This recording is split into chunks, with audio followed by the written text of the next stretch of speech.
They laughed when he walked into that boardroom. A single dad in a thrift store suit, no college degree, just desperation and a 5-year-old daughter waiting at home. The interview panel had already made their decision, reject him before he even sat down.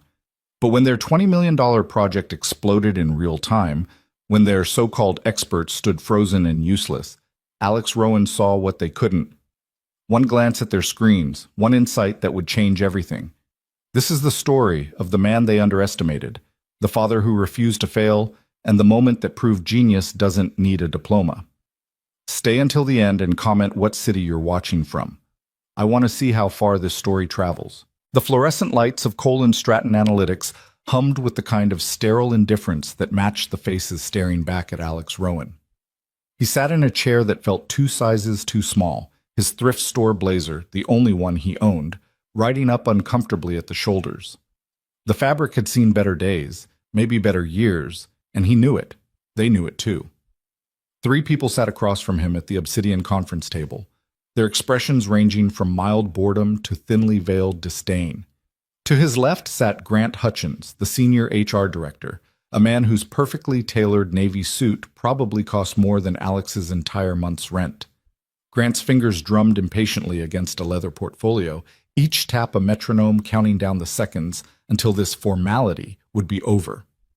To the right was Olivia Chen, lead data scientist, her designer glasses perched on her nose as she scrolled through something on her tablet, without even pretending to pay attention to him. Her silk blouse caught the light as she moved, everything about her screaming Ivy League and 6-figure salary.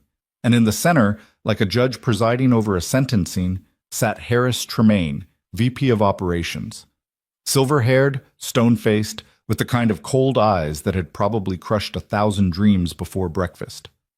Alex's resume, a single page printed at the public library, sat untouched in front of Harris. The corner was already curling. "So, Mr. Rowan," Grant began, not bothering to hide the condescension dripping from every syllable, "walk us through your educational background." The pause before educational hit like a slap. Alex straightened in his chair, trying to summon confidence he didn't feel. "I don't have a traditional 4-year degree," he said, keeping his voice steady. "I completed 2 years at community college before you dropped out," Olivia interrupted, still not looking up from her tablet. "Yes, we can see that." "I had to," Alex continued, refusing to let the shame creep into his voice. "My daughter was born, and her mother left. I became a single parent. I needed to work."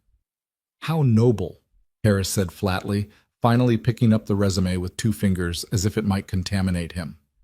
"And these self-taught skills you've listed, Python, SQL, statistical modeling, you learned all this from YouTube videos and library books?" "Yes, sir. And through practical application. I've built predictive models for what?" Grant cut in with a sharp laugh. "Your fantasy football league? A lemonade stand?" Olivia finally looked up, a smirk playing at her lips. "This position requires a master's degree minimum, preferably a PhD. You understand that, right? We're talking about handling multi-million-dollar analytics projects, client retention strategies for Fortune 500 companies, not hobby projects." Alex felt heat rising in his chest, but he pushed it down. He'd practiced for this. He'd known it would be hard.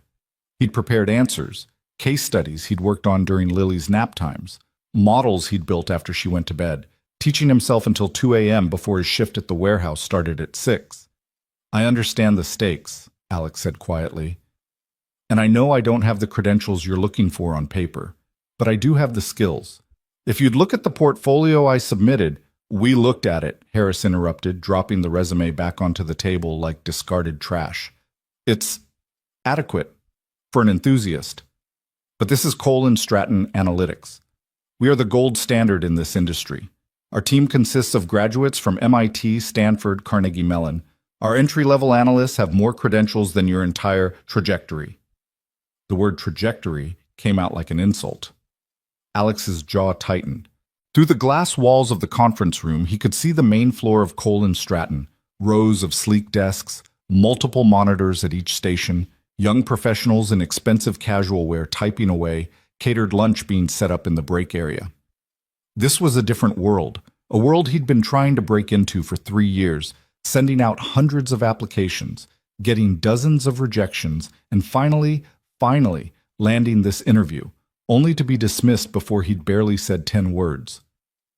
"Mr. Rowan," Grant said, closing his leather portfolio with theatrical finality, "I'm going to be frank with you. We brought you in today as a courtesy. Your application was persistent. 7 times you've applied to various positions here. 7 times. Someone in HR thought we should at least give you a face-to-face rejection so you'd stop." The words hung in the air like poison gas. Alex felt something crack inside his chest. Not his spirit, that had been tested too many times to break easily, but something else. Hope, maybe. The tiny, desperate hope that had kept him going through another year of night shifts and ramen dinners, of telling Lily they couldn't afford the zoo trip she wanted, of watching her shoes get too small and waiting until they were absolutely falling apart before buying new ones from the discount bin. "I see," Alex said quietly. "Thank you for your time." He started to rise, his cheap chair scraping against the polished floor with an embarrassing screech that made Olivia wince. "One more thing," Harris said, leaning back in his chair with the casual cruelty of someone who enjoyed this part. "A word of advice, Rowan. This industry isn't for people who need second chances. It's for people who got it right the first time. People who made the right choices, went to the right schools, built the right network. You made your choices. Live with them." "I made my choices to take care of my daughter," Alex said, and for the first time an edge crept into his voice. "I'd make them again." "How touching," Grant said dryly. "Best of luck at your next warehouse job, was it?" Alex's hand was on the conference room door when it happened. A sharp electronic shriek cut through the office. Not quite an alarm, but close. The kind of sound that made every head on the floor snap up simultaneously. Multiple computer screens flickered. Then another sound, like a wave. Gasps, then urgent voices, then the rapid-fire clicking of dozens of mice and keyboards. Through the glass, Alex saw people standing up from their desks. Someone shouted. Another person ran toward a cluster of monitors at the far end of the room. "What the hell?" Grant said, standing up. Harris was already moving to the door, yanking it open. The sound of chaos flooded in, phones ringing, people calling out technical jargon Alex recognized. "The pipeline's down. Retention metrics just crashed. Everything's showing error codes." "Is this a drill?" Olivia asked, but her face had gone pale. "There are no drills," Harris snapped, striding out onto the main floor. Alex stood frozen in the doorway, forgotten. Grant and Olivia pushed past him, following Harris toward the center of the crisis. The entire floor had transformed in seconds from quiet productivity to controlled panic. A massive display screen on the far wall, the kind used for presentations and all-hands meetings, had automatically switched to what looked like a system dashboard. Even from 30 feet away, Alex could see the angry red error messages cascading down the screen. Project titles, graphs, metrics, all of it collapsing in real time. And centered at the top of the screen, in letters large enough to read from anywhere in the room, Project Atlas, critical failure. Alex's breath caught. He knew that name. Everyone in the industry knew that name. Project Atlas was legendary. Cole and Stratton's flagship client retention prediction system, the platform that had won them their reputation, that supposedly could predict customer churn with unprecedented accuracy. It had been featured in Forbes, Wired, and the Wall Street Journal. Companies paid millions for access to its insights, and apparently, it had just died. "Someone get me a status report," Harris's voice boomed across the floor. "Where's the Atlas team? Now!" A cluster of data scientists rushed to a bank of monitors, their fingers flying across keyboards. Alex watched as Grant and Olivia joined another group, all of them staring at screens filled with code and error logs. He should leave. He should walk out right now, go pick up Lily from Ms. Patterson's apartment where she was being babysat, go home to their one-bedroom place where the heat didn't work right and the neighbors were too loud. He should accept what he'd known all along, that this world wasn't for people like him, but his feet didn't move. Instead, his eyes tracked to the main display screen, to the cascade of errors and the fragments of data visualizations that were still partially visible beneath the red warning messages. Years of self-taught analysis, of staying up until his eyes burned studying statistical patterns, of building models on borrowed laptops in public libraries, All of it hummed to life in his brain. Something was wrong with what he was seeing. Not just the system failure, that was obvious, but something else. Something in the data itself, in the fragments still visible on the screen. "The client's going to murder us," someone said nearby, voice high with panic. "Drake's going to pull the entire contract." "Samuel Drake?" another voice responded. "Oh God, he's already been threatening to walk. If Atlas is down, it's not just down," a third voice cut in, belonging to a young analyst with sweat already beading on his forehead. "The historical data is corrupted. Months of retention metrics are showing anomalies. We might have been giving them bad projections for—" "Shut up!" Harris roared. "Conference room. Senior team only. Now!" He meant the main executive conference room, the one with actual wooden doors instead of glass, the one where the real decisions got made. The senior team started moving that direction, a dozen people in expensive clothes with expensive degrees rushing to save their expensive project. Alex stood in the doorway of the interview room, still invisible. His interview was over. He'd been rejected. He should leave. But his eyes stayed locked on that screen. And that's when he saw it. It was just a glimpse, a fragment of a data table still visible in one corner of the display before someone pulled up another error log over it. But Alex's brain processed it in the way it always did, the way it had since he was a kid winning mental math competitions before life got complicated, instantly, instinctively, understanding patterns that others missed. The retention rate shown in that fragment, 91.3%. But something about the supporting metrics underneath it, the engagement frequency, the account activity timestamps, the demographic distributions, they didn't match. The numbers didn't align with a 91% retention rate. They couldn't. The math was wrong. Not just wrong. Impossible. His heart started hammering. His hands, which had been shaking with humiliation 5 minutes ago, steadied. Without thinking, he stepped out of the interview room and walked toward the main display. "Hey," someone said as he passed. "Interviews are over. You need to—" But Alex wasn't listening. He was moving on autopilot, his entire focus narrowing to the screen. Someone had pulled up a broader view of the Atlas system architecture, probably trying to isolate the failure point. Error messages still flashed, but beneath them, Alex could see the data pipeline structure, the way information flowed from source databases through processing stages to final output. And there it was, so obvious he almost laughed. "The duplication," he said out loud, not meaning to. "What?" The person next to him, one of the junior analysts, turned. "Who are you?" "The duplication," Alex repeated, louder this time, pointing at the screen. "You're double counting. Look, the user engagement table is joining to the account activity log on 2 different keys. Every time a user logs in from multiple devices, you're creating duplicate records in the retention calculation. Your 91% retention rate isn't real. It's inflated." The junior analyst stared at him like he'd started speaking in tongues. No. That's been reviewed by—" "It's wrong," Alex said, his voice growing stronger. "And I can prove it. If you just let me—" "Security!" Grant's voice cut through the chaos. He was striding back from the direction of the executive conference room, his face red. What is he still doing here? "I found your problem," Alex said, turning to face him. The entire floor seemed to still for a moment, all eyes suddenly on the poorly dressed man who'd been rejected minutes ago. "Your retention metrics are wrong. Have been for months, probably. You're double-counting users, inflating your accuracy. The system didn't just fail. It was built on faulty logic." The silence that followed was deafening. Grant's face went from red to purple. "You have got to be kidding me. You, the guy who couldn't even finish community college. You think you found a flaw that our PhD team missed?" "I don't think," Alex said quietly. "I know. Look at the schema. Look at the joins. It's right there." "This is insane," Olivia said, appearing from the crowd. "Grant, get him out of here. We have an actual crisis to deal with." "Let me look at it," Alex said, desperation creeping into his voice now. 5 minutes.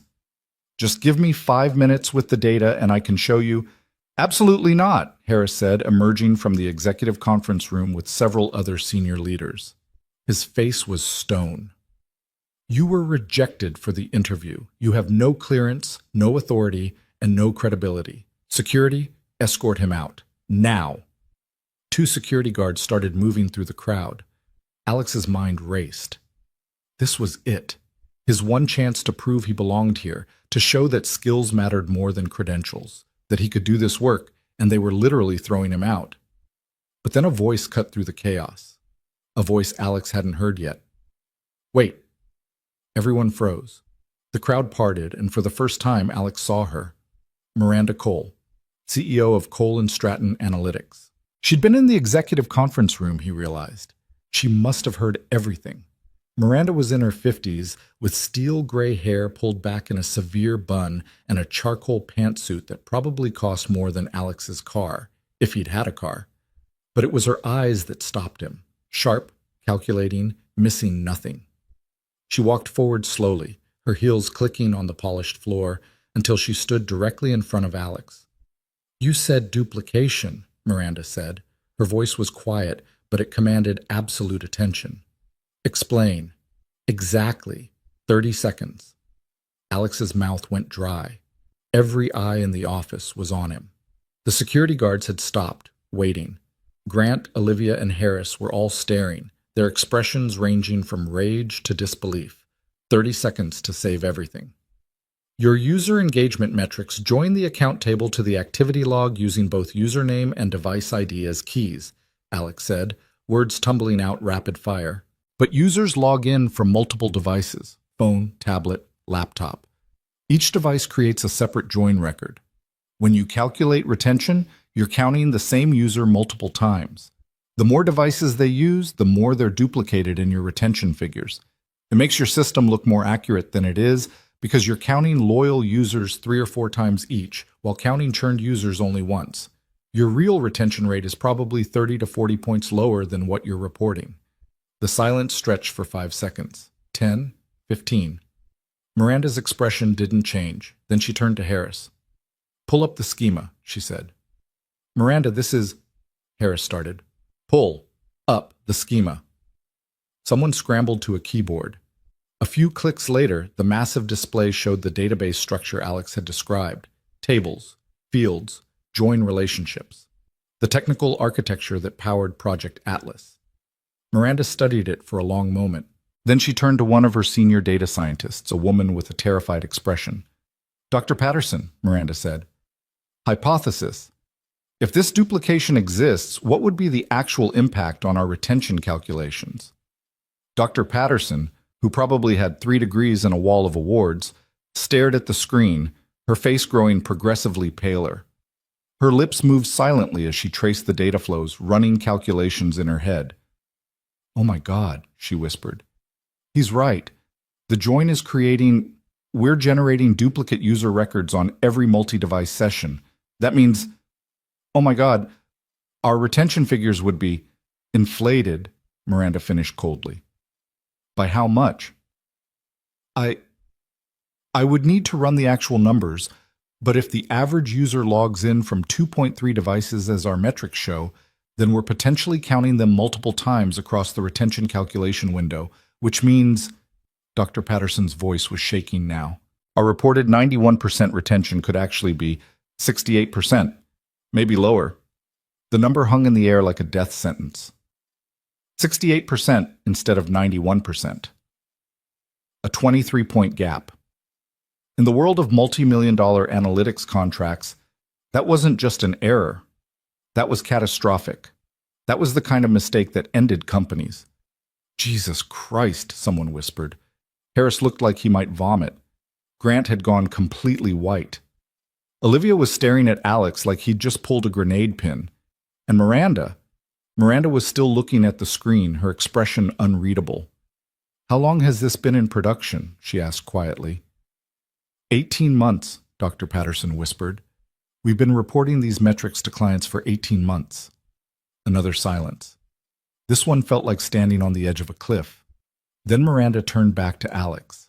She studied him with those sharp eyes, taking in the cheap blazer, the worn shoes, the obvious signs of someone who'd been fighting life with both hands for years.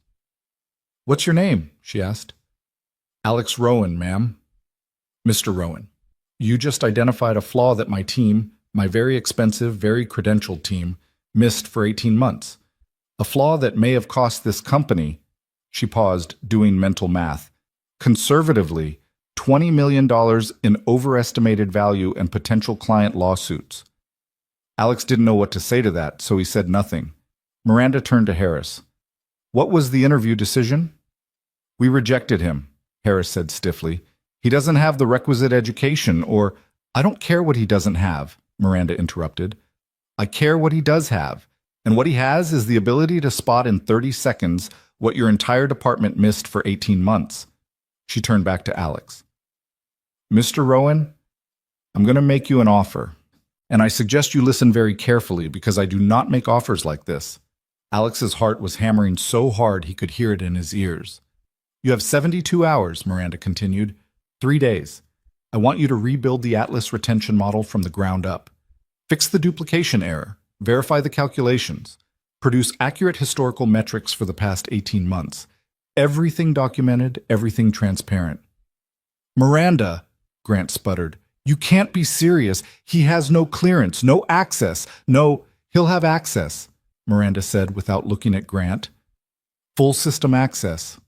Whatever he needs. She locked eyes with Alex again. If you succeed, if you deliver a working model that I can show to our clients and say, this is what we're fixing, then I'll give you a position here, a real one, not some pity hire, not an internship, a full data engineer position with commensurate salary. And if I fail? Alex asked, his voice barely above a whisper. Then you walk away having tried.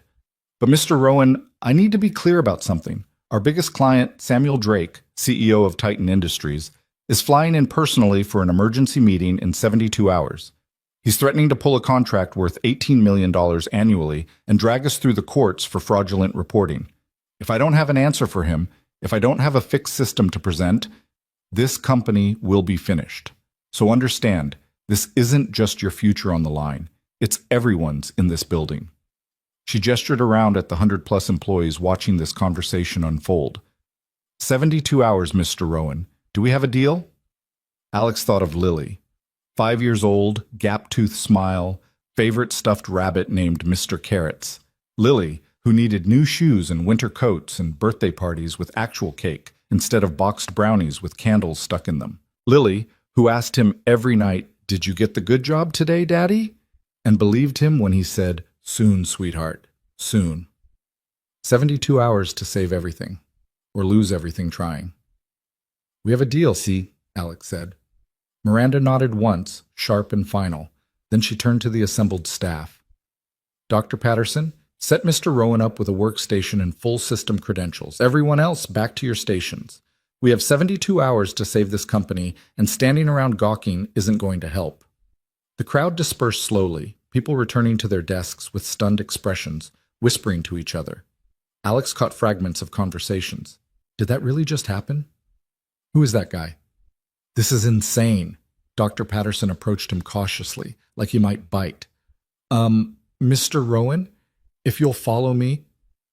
As Alex moved to follow her, he passed Grant, Olivia, and Harris. The looks on their faces ranged from fury to disbelief to something that might have been fear. Grant leaned in close as Alex passed. "You're going to fail," he hissed, quiet enough that only Alex could hear. "And when you do, we're going to make sure everyone knows it was you who killed this company, not the system. You." Alex met his eyes and said nothing. There was nothing to say. Grant was right about one thing. If Alex failed, he would be the scapegoat. The unqualified nobody who'd been given a chance and blown it spectacularly. But if he succeeded... Dr. Patterson led him across the floor to a workstation in the corner, a temporary desk that looked like it was usually used for overflow or visiting consultants. 2 monitors, decent keyboard, standard office chair. It looked like heaven. "I'll get your credentials set up," Dr. Patterson said, her voice still shaky. "You'll have full database access within the hour. And Mr. Rowan, for what it's worth, what you spotted? That was brilliant. We should have caught it. I should have caught it." She looked genuinely ashamed. "Good luck."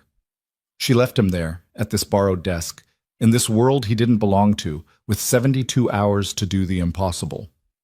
Alex sat down in the chair. It was ergonomic, perfectly adjusted, the kind of chair that probably cost more than his entire thrift store wardrobe. Through the window, he could see the city sprawling below. Manhattan at its finest, all glass towers and endless ambition. His phone buzzed. A text from Ms. Patterson, his neighbor and babysitter. "Lily's fine. Colored you a picture. Take your time at the interview." Alex closed his eyes.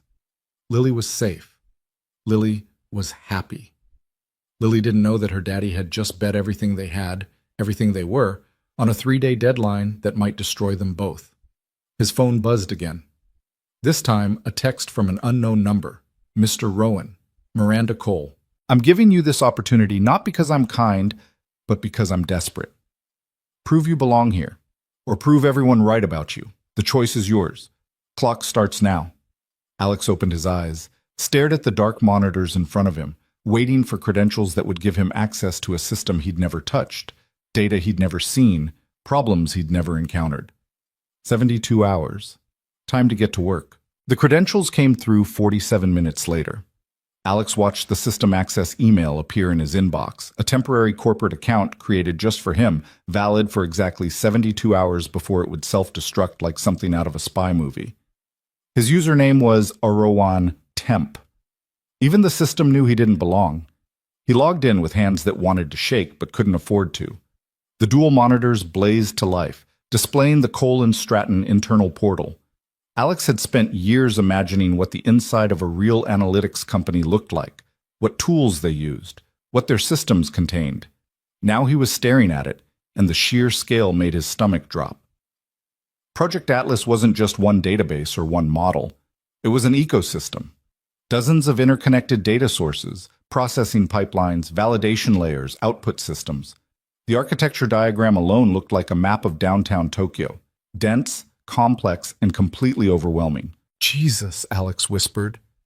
He spent the first hour just exploring, clicking through documentation that was scattered across multiple wikis and shared drives, trying to understand how everything connected.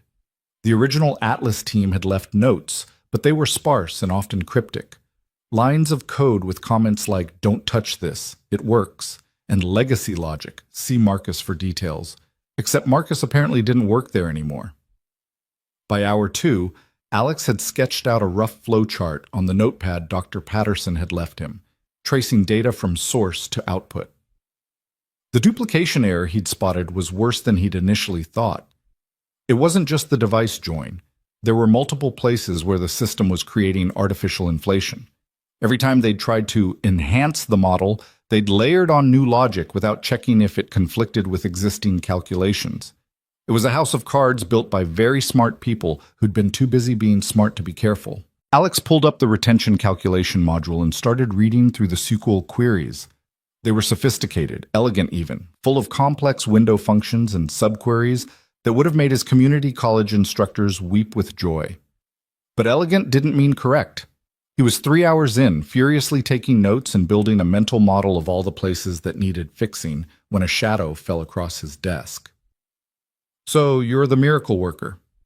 Alex looked up to find a man in his early 30s leaning against the cubicle divider, arms crossed, expression somewhere between curious and hostile. He wore a fitted Henley and designer jeans, the uniform of tech workers who'd decided business casual was for their parents' generation. His name badge read, Kyle Morrison, Senior Data Engineer. "Just trying to help," Alex said carefully. "Right. Help." Kyle's smile didn't reach his eyes. "You know what I love about this situation? I've been here 5 years. Worked my way up from junior analyst, got my master's from Berkeley, published papers on predictive modeling, and when we need someone to save the company, Miranda brings in you." He gestured at Alex like he was a curiosity in a museum. "No offense, man, but what are you even doing? You've been staring at that screen like it's written in hieroglyphics." "Understanding the system," Alex said evenly. "Can't fix what you don't understand." "Understanding it," Kyle laughed, sharp and humorless. "You've got 72 hours and you're spending them reading documentation? That's adorable. This is why credentials matter, man. Someone with actual training would know where to start." Alex felt the familiar burn of shame trying to claw its way up his throat, but he swallowed it down. He'd had this conversation 1,000 times, in 1,000 different forms. People who thought their degrees made them superior, who saw his lack of formal education as proof of inferiority rather than circumstance. "If you've got advice, I'm listening," Alex said. "Otherwise, I've got work to do." Kyle straightened, his expression hardening. "Here's my advice. Quit now. Walk away before you embarrass yourself. Because when you fail, and you will fail, Miranda's going to need someone to blame.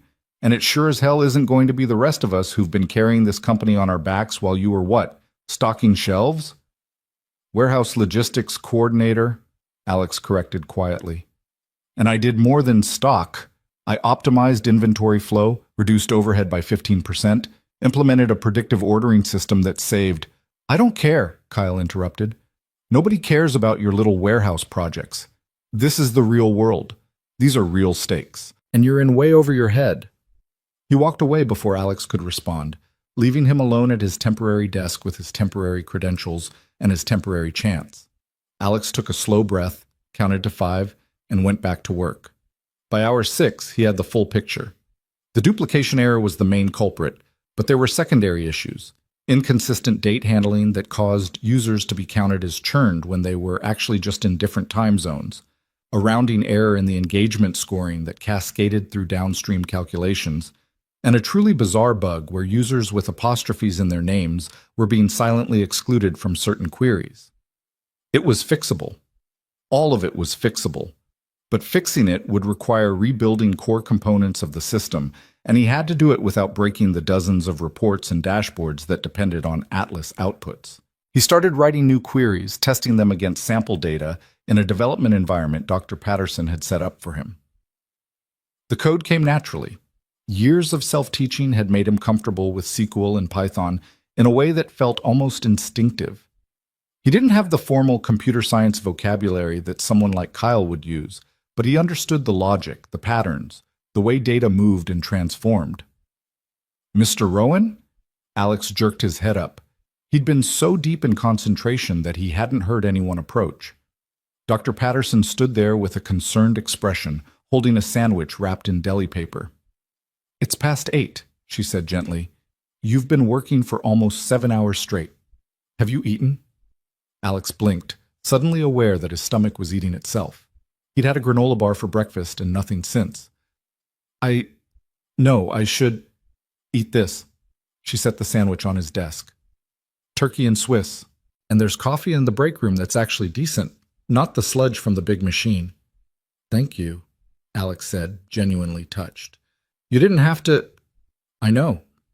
Dr. Patterson pulled over a spare chair and sat down, studying his monitors. "How's it going?" Alex hesitated. Admitting struggle felt dangerous, like showing weakness to a predator.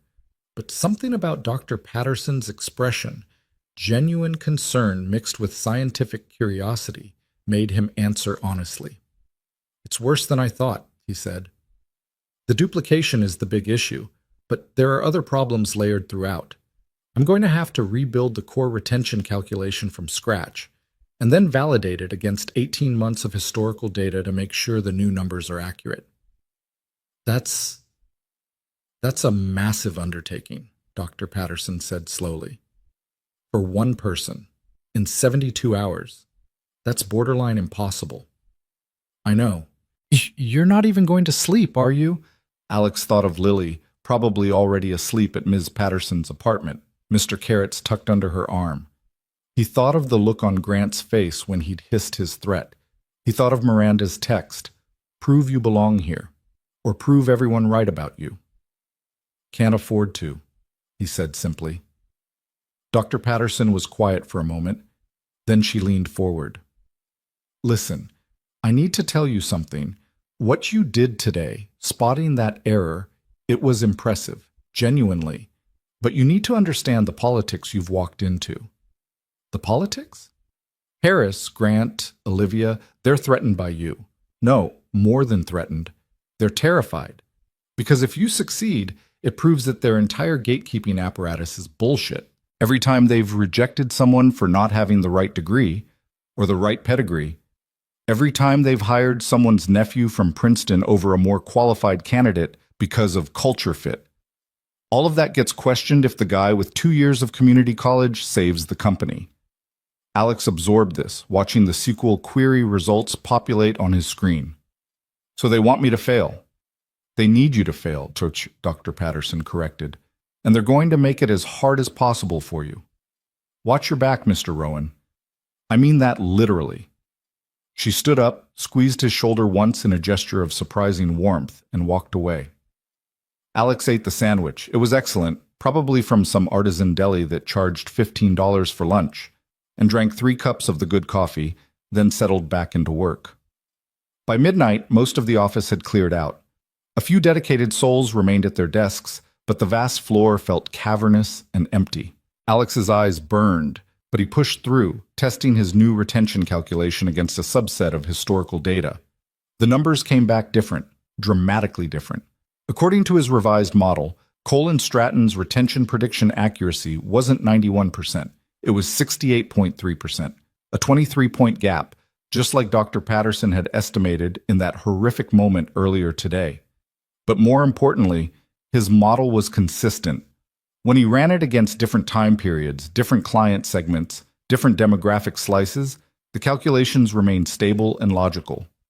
The old model had shown wild variance that the team had explained away as market volatility or seasonal effects. The new model showed what Alex suspected was the truth: steady, predictable patterns that could actually be used for forecasting. He was building something real, something that worked. It was 2 a.m. when his phone buzzed. A text from Ms. Patterson, the babysitter. Lily's asleep. She made you a card. Good luck, Daddy, with a picture of you as a superhero. She believes in you. Don't let her down. Alex stared at that text until his vision blurred. He saved his work, set multiple backups, and forced himself to leave the office. The subway ride home was empty, just him and a few other night shift workers too tired to do anything but stare at their reflections in the dark windows. Alex thought about Kyle's words. You're in way over your head, and about Grant's threat. We're going to make sure everyone knows it was you who killed this company. They were probably right to doubt him. He was nobody. A warehouse worker with delusions of adequacy. A single dad who'd spent years convincing himself that watching YouTube tutorials and reading library books was the same as real education. But then he thought of that moment in the interview room, when the system had crashed and he'd seen what they couldn't. That hadn't been luck. That had been pattern recognition, analytical thinking, the ability to see through noise to signal. Those skills didn't come from diplomas. They came from desperation and determination and thousands of hours of practice when everyone else was sleeping. He got home at 3 a.m., slipped quietly into Ms. Patterson's apartment to get Lily. His daughter was indeed asleep, clutching Mr. Carrots, a piece of construction paper carefully placed on the table nearby. The drawing showed a stick figure with a cape and a big smile, labeled Daddy the Hero, in Lily's uneven handwriting. Alex carried her home, tucked her into bed, and allowed himself 3 hours of sleep. Day 2 started at 6 a.m. when his alarm screamed him awake. Alex showered, dressed in his second-best shirt, the good one was already dirty, and took Lily to preschool. Did you get the good job, Daddy? She asked as he signed her in. Still working on it, sweetheart, he said, crouching down to her level. But I'm trying really hard. You're the smartest daddy ever, Lily said, with the absolute conviction only a 5-year-old could muster. You're going to do it. Alex hugged her tight, then forced himself to let go and head back to Colin Stratton. The office was already buzzing when he arrived at 7:30. People who'd looked at him with curiosity yesterday now looked at him with something else. Speculation, maybe, or the kind of morbid interest people had watching someone walk a tightrope without a net. He sat down at his temporary desk and found something waiting for him, a sticky note on his monitor. Nice try. But you're using test data. Real production data has access restrictions. Good luck with that. K. Alex's stomach dropped. He pulled up the database connection settings and his fears confirmed. His credentials had been modified overnight. He no longer had access to the production database, only the development environment with its sanitized, limited test data. He couldn't rebuild the model with test data. He needed the real information, the actual customer records and activity logs from the past 18 months. Without it, everything he'd built last night was useless. Kyle. It had to be Kyle, or someone working with him. Dr. Patterson had warned him, but Alex hadn't expected sabotage this blatant, this fast. He pulled out his phone, started to call Dr. Patterson, then stopped. If he went crying to her every time someone made things difficult, he'd prove Grant right, that he was too weak for this world. There had to be a way. Alex pulled up the system architecture documentation again, studying the access control structures. Production data was locked behind security groups that required VP-level approval to modify. But there had to be other paths, other ways data flowed through the system. Then he saw it. The data warehouse sync process. Every night at 2 a.m., production data was copied to a reporting warehouse for analytics and BI tools. That warehouse had different access controls, looser, because it was designed for broader use by analysts and business users. Alex checked the permissions on the reporting warehouse. His temporary credentials didn't have direct access, but there was a set of pre-built views, curated data sets that extracted common slices of information. And one of those views, labeled Atlas Historical Metrics, appeared to contain exactly what he needed. It wasn't perfect. The view was read-only and slightly outdated, refreshed weekly rather than daily, but it was enough to validate his model against real data. Alex spent the next 4 hours adapting his queries to work with the view structure, pulling historical retention data and running his revised calculations against it. The numbers remained consistent. His model worked.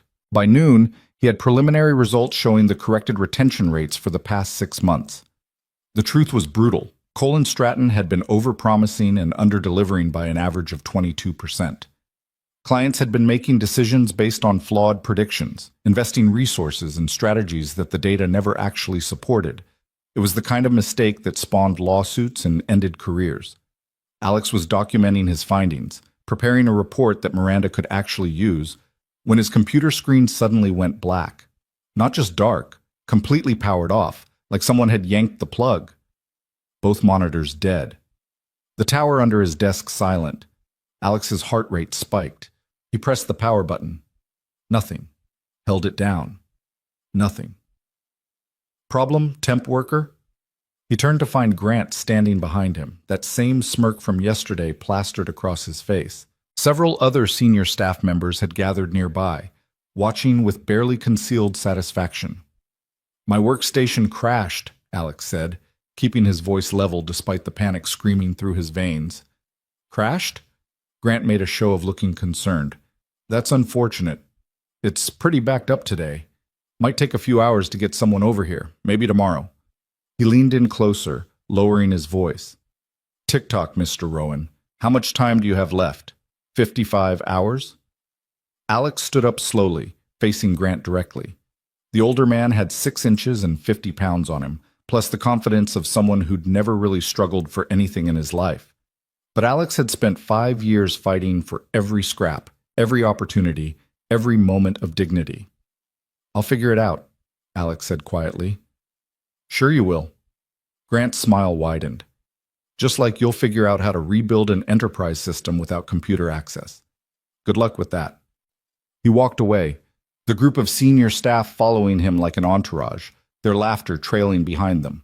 Alex stood there, staring at his dead workstation, feeling the weight of impossibility crushing down on his chest. 55 hours left. No computer. Months of work to recreate. A 5-year-old daughter depending on him to not screw this up. This was it. This was how they'd win. Not by proving he lacked skills, but by making it physically impossible for him to complete the task. Alex sat back down, pulled out his phone, and stared at it. He could call Dr. Patterson again, but what could she do? The damage was done. He could complain to Miranda, but that would make him look weak, unable to handle adversity. Or Alex opened his phone's browser and logged into the Cole & Stratton portal through the mobile interface. The system was clunky on a small screen, but it worked. He could access the reporting warehouse views, pull data, even write basic queries. It would be slower, much slower, like trying to build a house with hand tools instead of power equipment. But it was possible.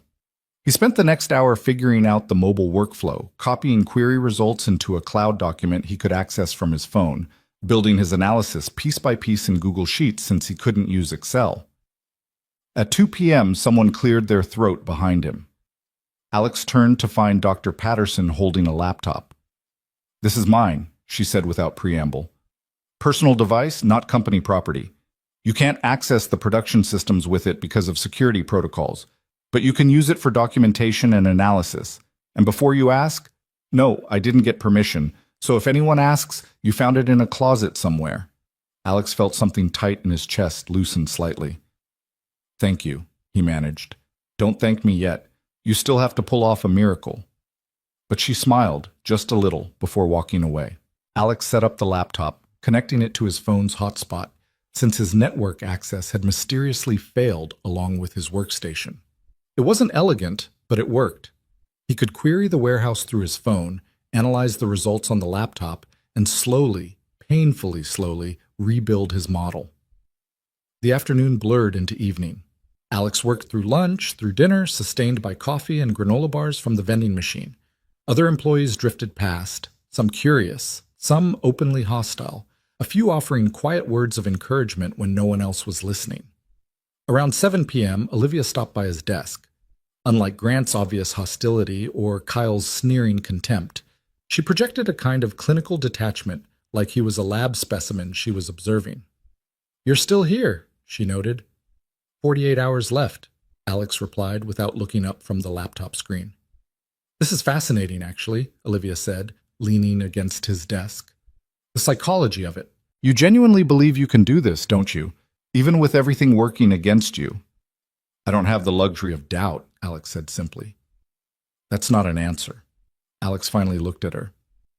"Yes, I believe I can do this because the alternative is going back to a life where I'm one emergency room visit away from bankruptcy, where my daughter asks for things I can't afford, where I'm 40 years old and still wondering if I'll ever be more than a warehouse worker. So yeah, I believe, because I have to." Olivia studied him for a long moment, her expression unreadable. Then she straightened up. "For what it's worth, I hope you prove me wrong. I don't think you will, but I hope you do." She walked away before Alex could decide if that was encouragement or pity. By midnight, Alex had reconstructed about 60% of his model. The laptop's smaller screen made everything harder, and the phone-based data access was agonizingly slow, but he was making progress. The core logic was sound. The calculations were checking out. He just needed more time. Time he didn't have. He made it home at 1 a.m., got 4 hours of sleep, and was back at his desk by 6 a.m. on day 3. Final day. Deadline at 8 a.m. tomorrow morning. 26 hours left. The office on day 3 had a different energy. Word had spread about what was happening. The temp worker trying to save the company, the system working against him, the impossible deadline ticking down. Some people seemed to be rooting for him now. Others wanted him to fail so life could return to normal. Alex ignored all of it. He had a model to finish. But by noon, he hit a wall. The historical data he needed to validate the final quarter of analysis required access to archived logs that weren't in the reporting warehouse. They'd been moved to cold storage months ago, apparently to save on database costs. Accessing them required special permissions that, surprise, surprise, his temporary credentials didn't include. Alex stared at his phone screen, at the error message telling him access denied, and felt something crack inside him. Not his resolve, that was too worn down to break, but something else. Hope, maybe. The last fragment of belief that the universe might actually bend in his favor for once. He'd been working for 40 hours straight with maybe 8 hours of sleep total. He'd overcome sabotaged credentials and a dead workstation and 1,000 small obstacles designed to make him fail. But this was different. This wasn't something he could work around. The data he needed was locked behind permissions only VPs could grant, and the VPs wanted him to fail. It was 12:37 p.m., 20 hours until the deadline. Game over. Alex put his head in his hands, too tired to even feel the full weight of defeat. He thought of Lily, of the card she'd made him, of her absolute conviction that her daddy was a hero who could do anything. He'd let her down. Again. "Mr. Rowan?" The voice cut through his despair like a knife. Alex looked up to find Miranda Cole standing at his desk, dressed in another severe pantsuit, her expression unreadable. "Walk with me," she said. It wasn't a request. Alex stood up, his legs protesting after hours of sitting, and followed Miranda across the floor toward her office. Every employee they passed immediately found something fascinating on their computer screens. No one made eye contact. Miranda's office was on the corner with floor-to-ceiling windows overlooking the city. It was decorated sparingly, a massive desk, 2 chairs, a small conference table, and a wall of awards and certifications that probably represented 30 years of building this company from nothing. She closed the door behind them, gestured for Alex to sit, and settled into the chair behind her desk. "Status report," she said. "Don't bullshit me." "How close are you?" Alex had nothing left to lose, so he told her the truth. "The model is 90% complete. The logic works. The calculations are accurate. But I need archived historical data to validate the last quarter of projections, and my credentials won't let me access cold storage. Without that validation, I can't prove the model is reliable. And without proof, Samuel Drake won't trust anything I present." Miranda absorbed this without expression. Then she asked, "Has your workstation been restored?" "No, ma'am." "Your database access?" "Restricted to the reporting warehouse only. And you've been working on a borrowed laptop connected to your phone for the past 2 days." It wasn't a question, but Alex answered anyway. "Yes, ma'am." Miranda was silent for a long moment, her fingers steepled in front of her face. Then she leaned back in her chair. "I'm going to tell you something, Mr. Rowan, and I'm only going to say it once, so listen carefully." Alex waited. 30 years ago, I was you. Not literally, but close enough. I was a junior analyst at a firm that doesn't exist anymore because the men running it were too stupid to recognize good ideas when they heard them.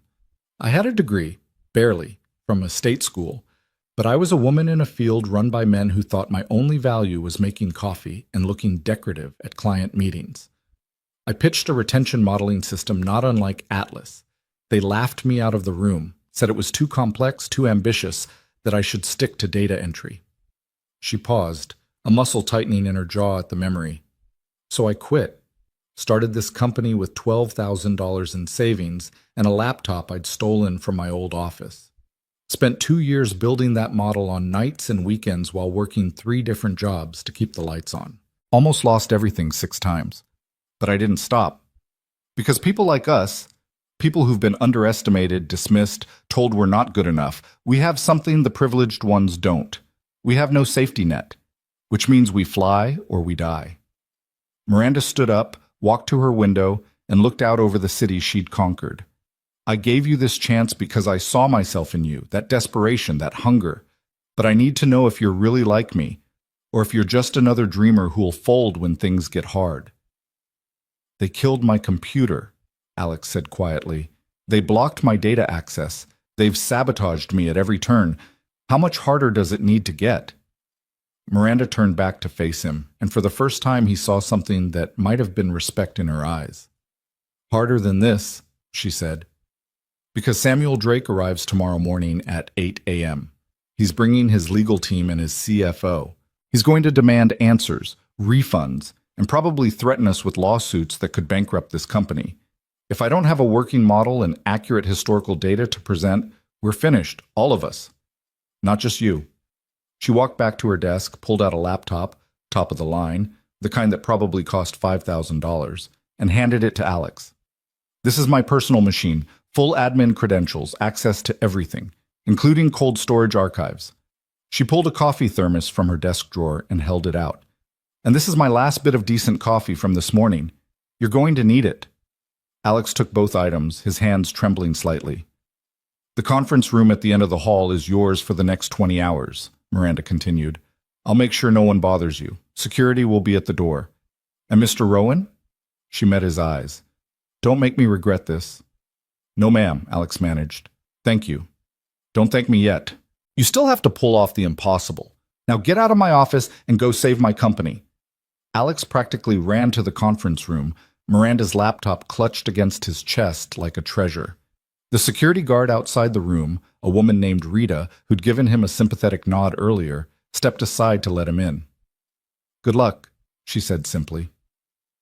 The conference room was quiet, isolated, perfect. Alex set up at the long table, connected Miranda's laptop to the company network, and felt a surge of something like euphoria when he saw his access levels. Full administrative rights. He could access everything. Every database, every archive, every historical log. It was like being handed the keys to the kingdom after spending days rattling locked doors. 20 hours left. Time to finish this. Alex dove into the cold storage archives, pulling historical data from the past 18 months and running it through his revised model. The numbers poured across the screen: retention rates, churn predictions, engagement scores, all of it recalculated using correct logic instead of inflated duplicates. The picture that emerged was sobering but consistent. Cole & Stratton had been overpromising by an average of 23.7%. Their actual retention prediction accuracy was 68.3%. Still respectable in the industry, but nowhere near the market-leading 91% they'd been claiming. But more importantly, the new model was stable, reliable, honest. When Alex ran sensitivity tests, changing variables and time ranges, the results remained consistent. This was something that could actually be used for real forecasting, real decision-making. He documented everything meticulously: methodology, data sources, calculation logic, validation results. He built visualizations showing the difference between old and new models, highlighting exactly where the duplications had occurred and how they'd been fixed. By 8 p.m., he had a complete technical report. By 10 p.m., he had an executive summary that even non-technical board members could understand. By midnight, he had contingency analyses showing how the corrected model would affect various client scenarios. At 2 a.m., with 6 hours until the deadline, Alex leaned back in his chair and stared at the completed work on Miranda's laptop. It was done. All of it. The impossible task completed. He should have felt triumphant. Instead, he felt terrified. Because now came the hard part: convincing Samuel Drake not to destroy them. Alex allowed himself 30 minutes to close his eyes, resting his head on the conference table. His phone alarm jolted him awake at 2:30 a.m. He splashed water on his face in the bathroom, finger-combed his hair, and went back to the conference room to triple-check everything one last time. At 5 a.m., the first employees started arriving, the early risers and the workaholics. At 6 a.m., the main floor filled up. By 7 a.m., the entire office was buzzing with nervous energy. Everyone knew what today meant. Alex transferred his final report and model to multiple backup locations, then printed out physical copies using the conference room printer. His hands left sweat marks on the paper. At 7:45, Miranda appeared at the conference room door. "Is it ready?" she asked. "Yes, ma'am." "Can you present it?" Alex thought about his warehouse uniform, about standing in front of skeptical clients explaining inventory optimization. He thought about Lily's preschool presentations, where she'd insisted he come watch her talk about her favorite color. He thought about every moment in his life when he'd had to convince someone he was worth listening to, despite all evidence suggesting otherwise. "Yes, ma'am," he repeated. "Then let's go meet our fate," Miranda said. And together they walked toward the main conference room where Samuel Drake was waiting to end them all. The executive conference room felt like a courtroom. Samuel Drake sat at the head of the massive table, flanked by 2 lawyers in matching charcoal suits and a CFO, whose expressions suggested he'd already calculated exactly how much pain he could inflict through litigation.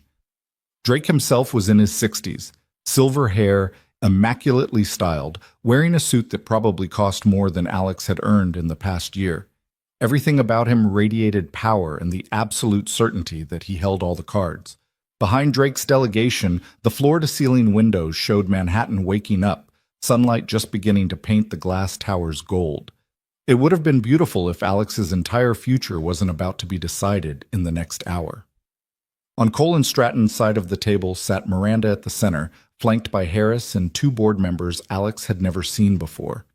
Grant and Olivia were positioned against the wall like soldiers awaiting orders, their faces carefully neutral. Dr. Patterson stood near the presentation screen, ready to handle the technical setup. And at the far end, almost forgotten, was Alex. The man nobody had wanted in the building 4 days ago. The man who now held their survival in his sleep-deprived hands. "Let's not waste time with pleasantries," Drake said, his voice carrying the kind of authority that came from 40 years of crushing competitors. "I flew here from Chicago at 5 this morning because your system has been feeding my company garbage data for 18 months. My investment decisions, my strategic planning, my board presentations, all of it based on your firm's supposedly industry-leading retention analytics. Analytics that were, as it turns out, catastrophically wrong. He slid a document across the table toward Miranda. Alex couldn't see what it was, but he watched Miranda's jaw tighten as she read it. "That's a draft complaint," Drake continued. "$28 million in damages, another $15 million in consequential losses. My lawyers are very thorough. We've documented every decision my company made based on your flawed projections, every dollar we invested or didn't invest because we trusted your numbers." He leaned forward, eyes hard. "I'm giving you exactly one chance to explain why I shouldn't file this today and spend the next 5 years destroying your reputation in court." The silence that followed felt heavy enough to crush bone. Alex could hear his own heartbeat, could see a muscle twitching in Harris's temple, could feel the weight of 100 employees outside this room waiting to learn if they still had jobs. Miranda didn't flinch. She set the legal document aside and met Drake's eyes with the same steel that had built this company from nothing. "Mr. Drake, you're absolutely right," she said, and the admission seemed to startle him. "Our system was flawed, badly flawed. We failed you, and we failed every client who trusted us. I'm not going to insult your intelligence by making excuses or minimizing what happened." "Then what exactly am I doing here?" Drake asked coldly. "If you're just going to confess, I can file the lawsuit from my hotel. You're here because 4 days ago, someone walked into my building and spotted the flaw that my entire team had missed for 18 months. And in the 72 hours since, he's rebuilt our core system from the ground up. I'm not asking you to forgive us, Mr. Drake. I'm asking you to look at what we've built to fix this mess and decide if it's worth giving us one more chance." Drake's expression didn't change, but one of his lawyers leaned over and whispered something in his ear. He waved the man away irritably. "You rebuilt your entire analytics platform in 3 days, Drake said, making it sound like a fairy tale. "That's what you're claiming." "Not me," Miranda said. "Him." She gestured to Alex, and suddenly every eye in the room locked onto him. Drake's gaze swept over Alex's rumpled shirt, his exhausted face, his complete lack of executive presence. The CFO actually smirked. "This is the miracle worker?" Drake asked. "No offense, son, but you look like you just rolled out of a dumpster." 72 hours without sleep will do that, sir," Alex said, his voice steadier than he felt. "But the work speaks for itself." "Does it?" Drake leaned back in his chair, steepling his fingers. "And what exactly qualifies you to rebuild an enterprise analytics system? Where's your PhD, your credentials, your track record?" Here it was. The moment Alex had been dreading. He could lie, embellish, try to make his background sound more impressive than it was. Or he could tell the truth and hope that the work really did speak for itself. "I don't have a PhD," Alex said quietly. "I have 2 years of community college, 5 years of self-teaching, and 72 hours of the most intense work of my life. What qualifies me is that I saw the flaw when no one else did, and I fixed it." The room was so quiet Alex could hear the ventilation system humming. Then Drake did something unexpected. He laughed. Not a pleasant laugh, but not entirely cruel either. The sound of a man who'd heard every pitch, every promise, every desperate gambit in 4 decades of business. "You've got balls, I'll give you that," Drake said. "All right, kid. Show me what you've got. You've got 30 minutes to convince me not to bury this company, starting now." Alex stood up, his legs unsteady for a moment before muscle memory from 1,000 warehouse briefings kicked in. He walked to the front of the room where Dr. Patterson handed him the remote for the presentation screen. She gave his arm a quick squeeze, silent encouragement, and stepped back. The first slide appeared. Plain white background, black text, no fancy graphics or corporate branding. Just words. Project Atlas Revision. Technical analysis and corrected methodology. The original Atlas system had a fundamental flaw in how it counted users, Alex began, surprised by how calm his voice sounded. Every time someone logged in from a different device, phone, tablet, laptop, the system created a separate record. When calculating retention rates, it counted the same person multiple times. A loyal customer who used 3 devices looked like 3 different retained users in the analytics. He advanced to the next slide, showing the database schema with the problematic joins highlighted in red. This duplication inflated retention numbers by an average of 23.7% across all client accounts. Your company's actual retention rate over the past 18 months wasn't the 91% that was reported. It was 68.3%. Drake's CFO was already typing on a tablet, presumably running calculations. One of the lawyers scribbled notes. Drake himself remained motionless, watching Alex like a predator evaluating prey. 68% is still above industry average, Alex continued, but more importantly, it's accurate. You can make real decisions with accurate data. The inflated numbers were worse than useless. They were actively misleading. He clicked to the next slide, showing a comparison chart. Old model predictions versus actual outcomes, the gap between them starkly visible in red. Here's what the old system told you would happen versus what actually happened. Notice the variance?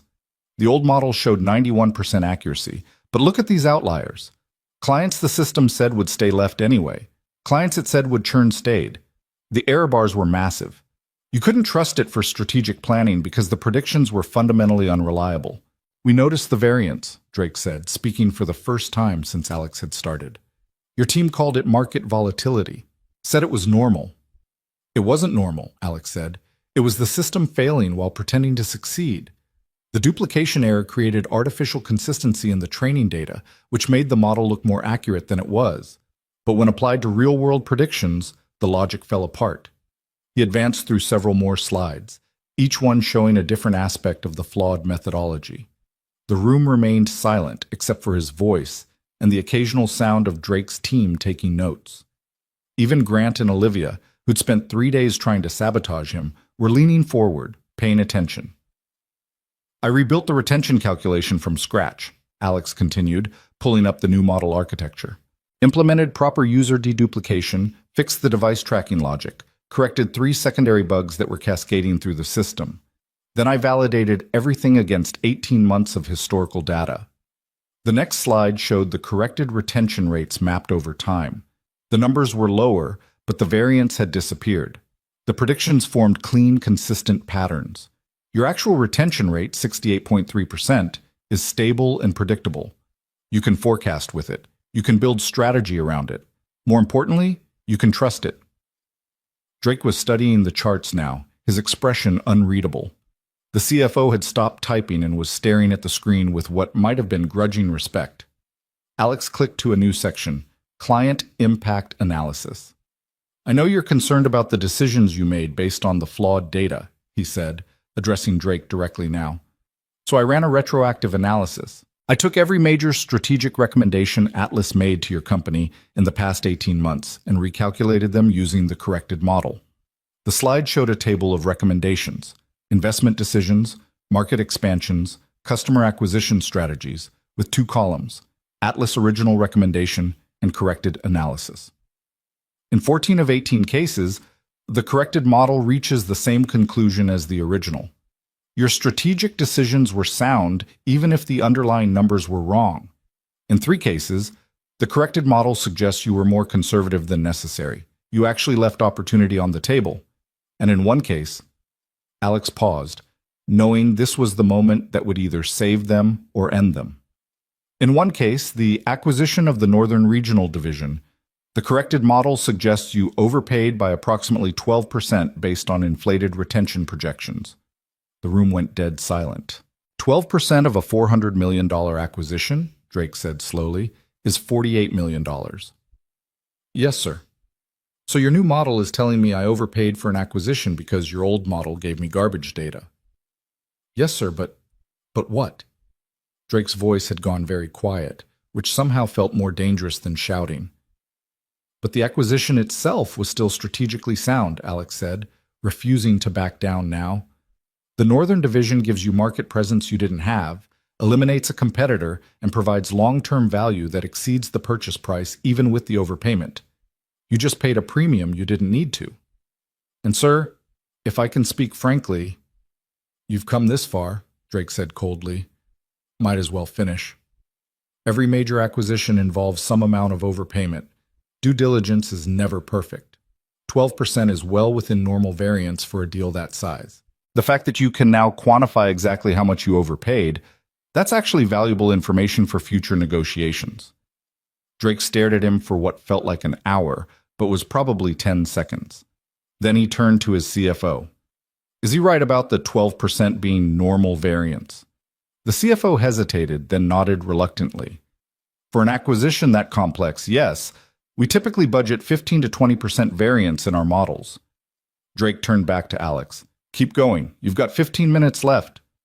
Alex's hands were shaking slightly as he advanced the slides, but he pushed through. He showed the validation testing he'd run, the sensitivity analyses, the edge cases he'd checked. He demonstrated that the new model didn't just fix the duplication error, it was fundamentally more robust, more reliable, more useful than what had come before. The old system was built by people trying to impress clients with high accuracy numbers, Alex said, reaching his final slides. The new system is built to tell the truth, even when the truth is less impressive. Because you can't make good decisions with pretty lies. You can only make good decisions with ugly facts. He clicked to the last slide. Implementation timeline. If you choose to continue with Cole and Stratton, the new model can be fully deployed within 2 weeks. All historical data has been reprocessed. All client reports have been recalculated. You'll have complete transparency into what the old system told you versus what actually happened. And going forward, you'll have predictions you can actually trust. Alex set down the remote and faced Drake directly. I know we failed you, sir. I know you have every right to walk away and sue us into oblivion. But this new system works. It's honest. And it's yours if you want it. The silence that followed felt like standing on the edge of a cliff. Alex could see Miranda's reflection in the window glass, her face composed but her hands gripping the armrests of her chair. He could see Harris looking like he might be sick. He could see Grant and Olivia frozen against the wall, waiting for the verdict. Drake stood up slowly, walked to the presentation screen and studied the charts up close. His CFO joined him, and they had a whispered conversation that Alex couldn't hear. One of the lawyers was typing furiously on a laptop. The other was reviewing printed copies of Alex's technical documentation. Finally, Drake turned back to face the room. Miranda, he said, his tone unreadable. Step outside with me. Bring the kid. It wasn't a request. Miranda stood up, gestured for Alex to follow, and the three of them walked out of the conference room into a smaller adjacent office. Drake closed the door, and suddenly the buffer of lawyers and executives and corporate formality was gone. It was just the three of them. I'm going to tell you what I think happened here, Drake said, pacing in the small space. I think your company got arrogant, got comfortable, started believing your own hype. And when you're charging premium prices based on premium accuracy, nobody wants to look too closely at whether the accuracy is real, because if it's not real, the whole house of cards collapses. Miranda started to respond, but Drake held up a hand. I'm not finished. This kid, no offense, son, this kid spots a flaw in 30 seconds that your entire team missed for 18 months. That tells me one of two things. Either your team is incompetent, or they saw the problem and ignored it because fixing it would hurt the business. I don't know which is worse. My team isn't incompetent, Miranda said, her voice tight. But you're right that we got comfortable. We built something impressive and stopped questioning whether it was right. That's on me. That's my failure as a leader. Drake studied her for a moment, then turned to Alex. You really build this whole thing in 72 hours? Yes, sir. Why? You don't even work here. You could have walked away after spotting the flaw, let this whole company burn. Why break your back to save people who rejected you? Alex thought about all the answers he could give, about needing the job, about wanting to prove himself, about refusing to let Grant and Harris and everyone else who'd dismissed him be right. But what came out was simpler and more true. Because fixing broken things is what I do, Alex said quietly. And because 100 people in this building don't deserve to lose their jobs because the system was flawed. They didn't build it wrong on purpose. They just didn't see what I saw.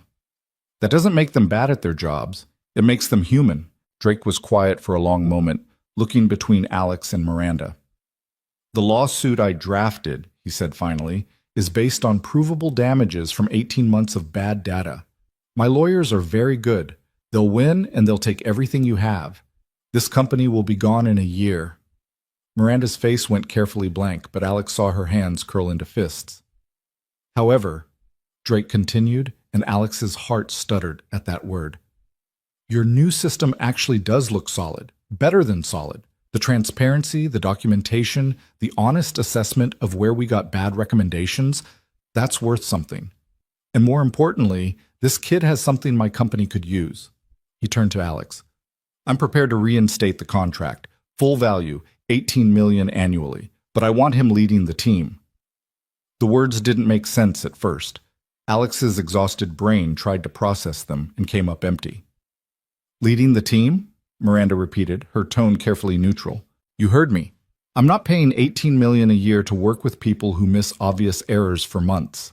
I'm paying to work with people who spot them in 30 seconds and fix them in 3 days. He leads the Atlas project, or I walk. Mr. Drake, Miranda said slowly, Alex doesn't even work for us yet. We had an agreement that if he completed this project, I'd offer him a position, but then offer him the position right now, Drake interrupted. Make him lead data engineer or senior analyst or whatever title you need to give him authority over the Atlas team, because that's my condition. He's in charge, or the deal's off. Alex felt like he'd been hit by a truck. Lead data engineer, in charge of the Atlas team. The same people who'd spent 3 days sabotaging him, who'd mocked his credentials, who'd been certain he would fail. Can we have a moment? Miranda asked. You've got 5 minutes, Drake said, then walked out of the small office, leaving Alex and Miranda alone. Miranda turned to face Alex, and for the first time since he'd met her, she looked uncertain. This isn't how I planned to do this, she said. But he's right. You earned it. More than earned it. The question is whether you want it. Because leading a team that resents you, that tried to destroy you, that will question every decision you make, that's not going to be easy. Alex thought about the past 3 days. The sabotage, the contempt, the 1,000 small cruelties designed to make him quit. He thought about Kyle's sneer, about Grant's threats, about Olivia's clinical dismissal of everything he was. Then he thought about Lily, about the way her face lit up when he came home, about how she believed he could do anything because she didn't know yet that the world wasn't built for people like them. I want it, Alex said. Not because I want to prove anything to them, but because I know I can make the system better, and because someone needs to make sure this never happens again. Miranda studied him for a long moment, then extended her hand. Then welcome to Cole & Stratton Analytics, Mr. Rowan, lead data engineer. Starting salary $120,000 annually with full benefits. Don't make me regret this. Alex shook her hand, his grip firm despite the trembling in his fingers. $120,000. It was more money than he'd ever imagined earning. More than enough to move Lily into a better apartment, to buy her new clothes that actually fit, to take her to the zoo and Disney World and every place she'd ever dreamed about. Thank you, he managed. I won't let you down. I know you won't, because if you do, Drake will destroy both of us. She smiled, just slightly. No pressure. They walked back into the main conference room together. Drake was standing by the windows, talking quietly with his CFO. The rest of the room looked frozen, everyone waiting to see if they still had careers. Mr. Drake, Miranda said clearly, we accept your terms. Alex Rowan will be lead data engineer in charge of Project Atlas, effective immediately. The contract is reinstated. Drake turned, studied them both, then nodded once. Good. I want weekly progress reports, full transparency. And the first sign that you're slipping back into old habits, I'm gone. Understood? Understood, Miranda said. Drake gestured to his team. We're done here. My lawyers will send over the amended contract by end of business today. He paused at the door, looked back at Alex. Kid, I hope you know what you just signed up for. Leading a team of people who think you stole their project is going to be hell. I've been through worse, Alex said quietly. Drake's expression shifted into something that might have been respect. I believe you have. Good luck. And then he was gone, his entourage trailing behind him, leaving the Cole & Stratton team standing in stunned silence. Harris was the first to speak, his voice tight. Miranda, you can't be serious. He's going to lead the Atlas team? He doesn't have the experience, the credentials. He has something better. Miranda interrupted. He has results. And he has Samuel Drake's trust, which is more than any of us can say right now. She turned to address the room. As of this moment, Alex Rowan is lead data engineer for Project Atlas. He reports directly to me. Anyone who has a problem with that can submit their resignation. The silence was deafening. Grant looked apoplectic. Olivia's expression was carefully blank. Dr. Patterson was trying to hide a smile. And Kyle, standing in the back corner, looked like he'd just watched his entire worldview collapse. Alex, Miranda continued, take the rest of the day off. Get some sleep. Monday morning will set you up properly. Real office, full onboarding, team introductions. But right now, you look like death, and you've earned a break. Yes, ma'am, Alex said, his voice distant. He was having trouble processing that this was real, that he'd actually done it. As the room started to clear, people filing out with mixed expressions of shock and resentment and disbelief, Dr. Patterson approached him. Congratulations, she said warmly. And thank you. You just saved about 100 jobs, including mine. I didn't do it alone, Alex said. You helped me. The laptop, the data access. I gave you tools. You built the solution. Don't diminish what you accomplished. She squeezed his shoulder. Now go home. You look like you're about to collapse. Alex gathered his things, his phone, his notes, the borrowed laptop he'd have to return to Miranda. His temporary credentials would expire at midnight, but he wouldn't need them anymore. He'd have permanent ones, real ones. He actually worked here now. He was halfway to the elevator when Grant stepped into his path. You think you won, Grant said quietly, his voice venomous. You think this changes anything, but you're still the same nobody who walked in here 4 days ago. A glorified warehouse worker pretending to be something he's not. And the second you screw up, and you will screw up, we'll be waiting. Alex met his eyes steadily, too exhausted for fear or anger. I'm not pretending to be anything, he said. I'm just doing the work. And if you spent half as much energy actually doing your job as you spend trying to tear other people down, maybe this company wouldn't have needed saving. He walked past Grant into the elevator, pressed the button for the ground floor, and let the doors close on whatever response Grant had prepared. The morning air hit him like a slap when he stepped outside. Manhattan was fully awake now, the streets packed with people rushing to their own jobs, their own lives, completely unaware that Alex Rowan had just survived the most intense 72 hours of his existence. He pulled out his phone and texted Ms. Patterson. Can you keep Lily until this afternoon?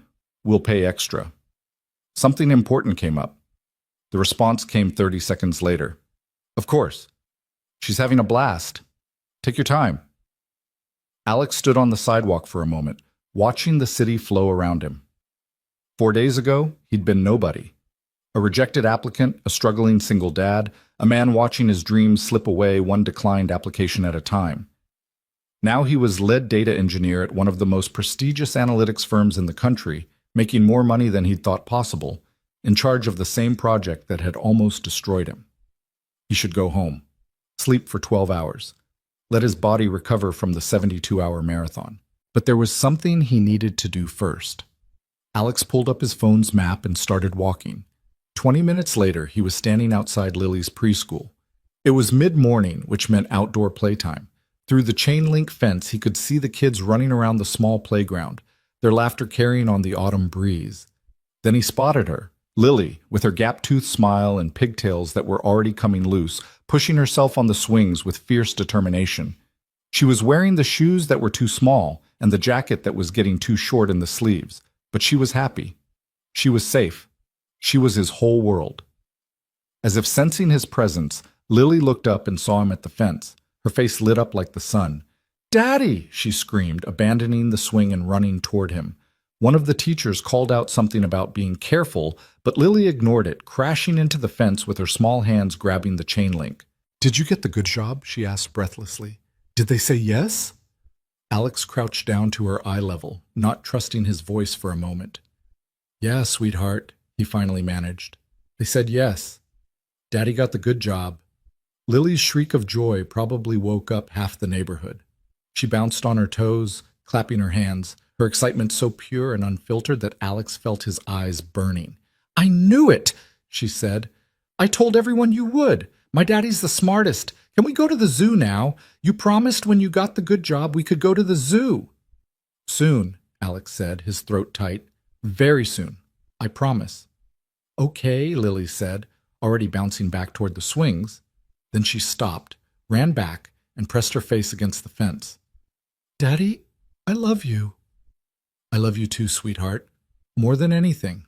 She ran off to tell her friends about her daddy getting the good job, and Alex stood there watching her for a few more minutes, letting the reality sink in. He'd done it.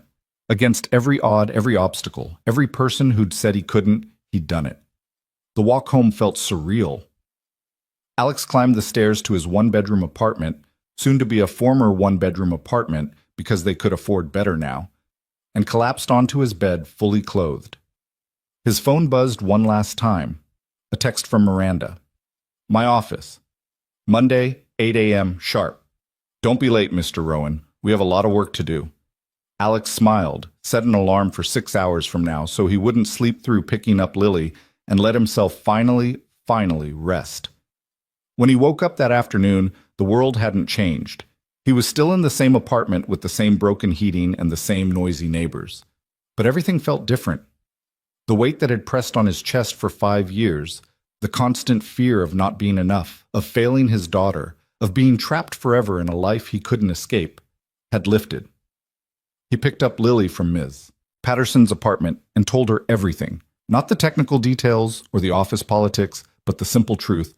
Daddy had gotten a real job, a good job, the kind of job that meant she could have new shoes that fit and a winter coat that wasn't from the donation bin, and maybe, just maybe, that trip to Disney World she'd been asking about for 2 years.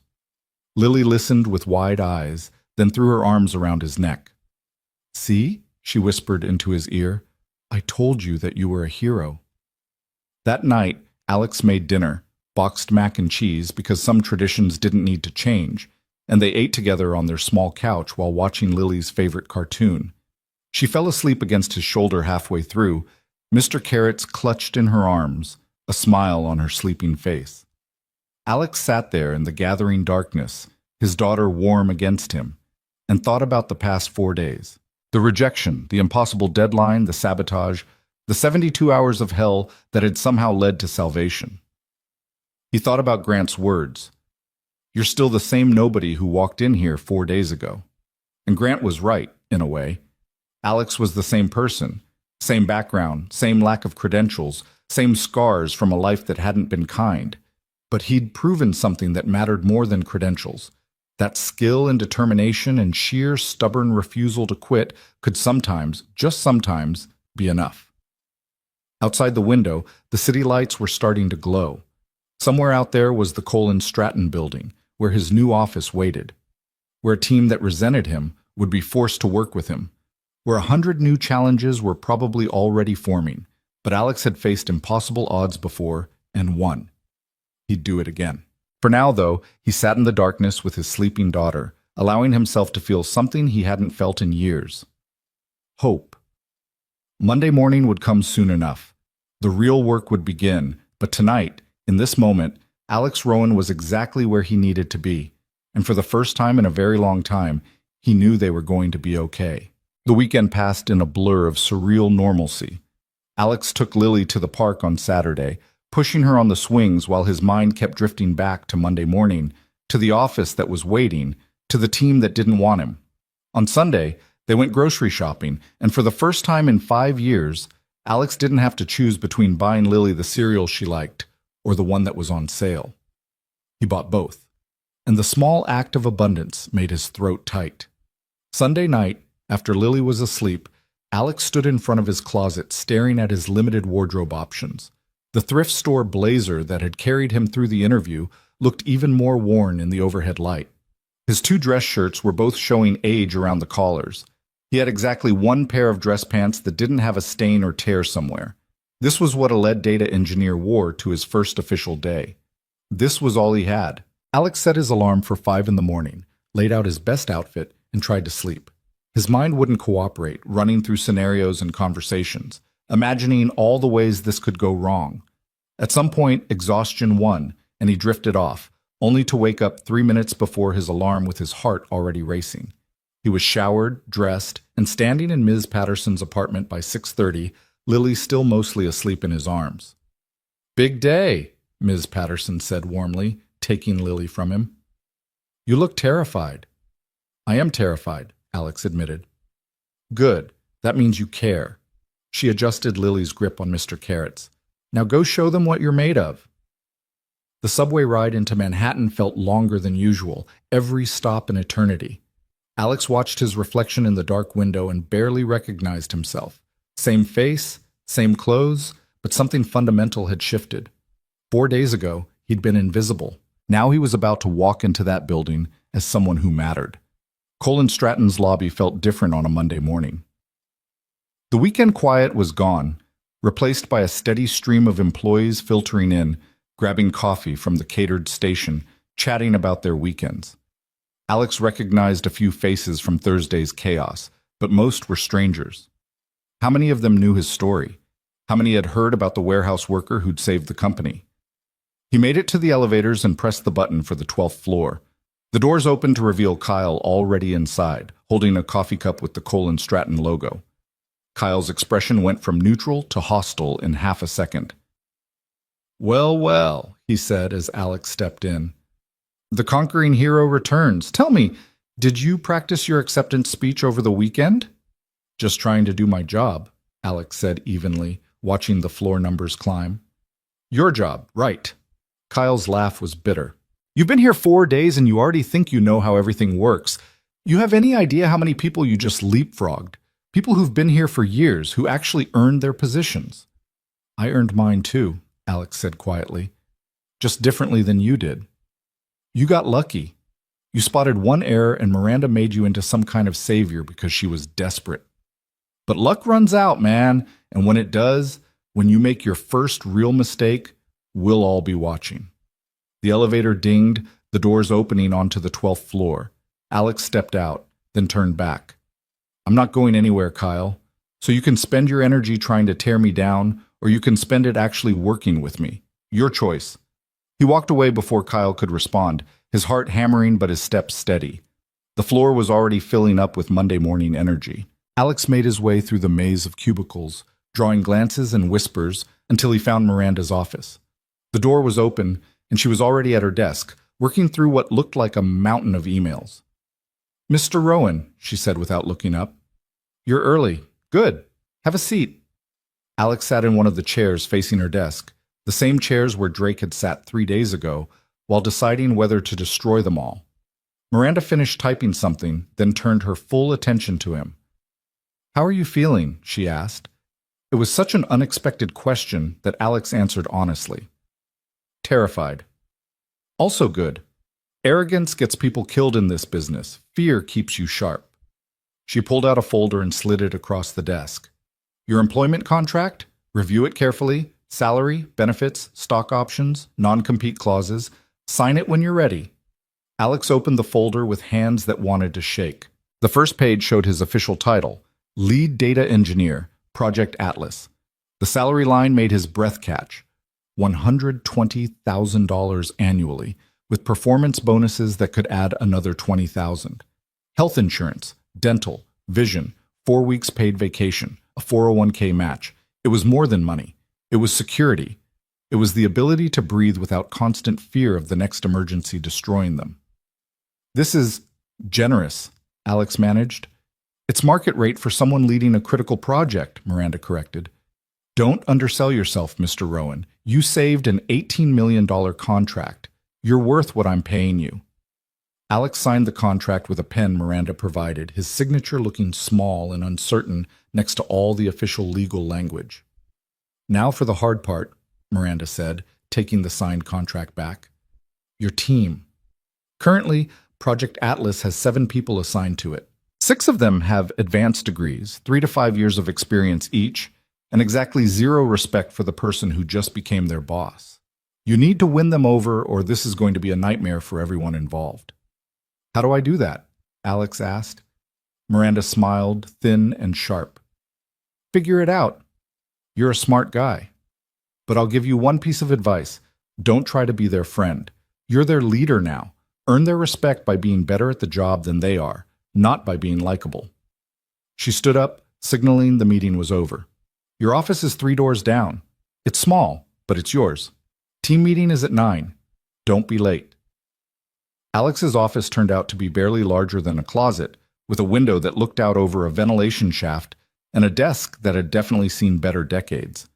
But it had a door that closed and a nameplate already mounted outside. Alex Rowan, lead data engineer. He sat in the chair, ergonomic, expensive, nothing like the folding chairs at his old warehouse job, and stared at the nameplate through the glass wall. This was real.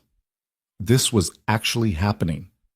At 8:45, Alex forced himself to stand up and walk to the main conference room where the team meeting was scheduled. He arrived to find 6 people already seated around the table, their conversation dying the moment he walked in. Kyle was there, sitting with his arms crossed and expression closed. Olivia sat at the far end, her designer glasses perched on her nose, looking at him with clinical interest. The other 4 were strangers. 2 women and 2 men, all looking expensive and educated and deeply skeptical. Morning, Alex said, taking the seat at the head of the table because that's where Miranda would expect him to sit, even if it felt presumptuous. I'm Alex Rowan. I know we're in an unusual situation here, so I thought we should talk about how this is going to work. You mean how you're going to work? One of the men said. He was in his late 20s with perfectly styled hair and a shirt that probably cost more than Alex's entire outfit. His nameplate read, Marcus Chen. Because the rest of us have been doing this job just fine until you showed up. Project Atlas wasn't fine, Alex said evenly. It had a critical flaw that went undetected for 18 months. That's why we're here. A flaw that you spotted in 30 seconds, Olivia said, her tone making it clear what she thought of that timeline, which suggests either incredible insight or incredible luck. I'm leaning toward the latter. Think what you want, Alex said. The model is fixed. Samuel Drake's contract is reinstated. We have a job to do, and I need everyone's help to do it well. You need our help, Marcus repeated slowly. But you're the one in charge. How exactly does that work when you have less experience than any of us? When you don't even have the educational background to understand half the technical concepts we work with? Alex felt the familiar burn of shame trying to surface, but he pushed it down. He'd been here before, in different rooms with different people making different versions of the same argument. He was tired of defending his lack of credentials. You're right, he said, and the admission seemed to surprise them. I don't have your degrees. I didn't go to MIT or Stanford. I learned this work on my own time while raising a kid and working night shifts. So yeah, there are probably technical concepts you know better than I do, which is why I'm going to rely on your expertise. He leaned forward, making eye contact with each of them. But I also saw something you missed, and I fixed it in 72 hours while someone on this team was actively sabotaging me. So here's how this is going to work. I'm going to lead this project. You're going to do your jobs. And if you have a problem with my decisions, you bring it to me directly instead of undermining me behind my back. We clear? The silence that followed felt heavy and charged. Kyle was staring at him with barely contained hostility. Marcus looked skeptical. Olivia's expression was unreadable. But one of the women, her nameplate said Jennifer Marsh, nodded slowly. Fair enough, Jennifer said. What's the priority? Alex pulled up the presentation he'd prepared over the weekend, displaying it on the conference room screen. Drake wants weekly progress reports showing that the new model is stable and accurate. That means we need to run continuous validation tests against live data, document any anomalies, and provide transparent reporting on prediction accuracy versus actual outcomes. I've outlined a testing framework that should catch any issues before they become critical. He walked them through the plan, explaining his methodology, fielding questions, pushing back when someone suggested a shortcut that would compromise accuracy. The meeting lasted 90 minutes, and by the end, the hostility in the room hadn't disappeared, but it had shifted into something more manageable. Professional skepticism instead of personal resentment. As people filed out, Jennifer hung back. Can I give you some advice? She asked quietly. Please.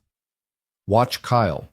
He's smart and he's ambitious, and he thought he was going to get your position before you showed up. He's not going to let this go.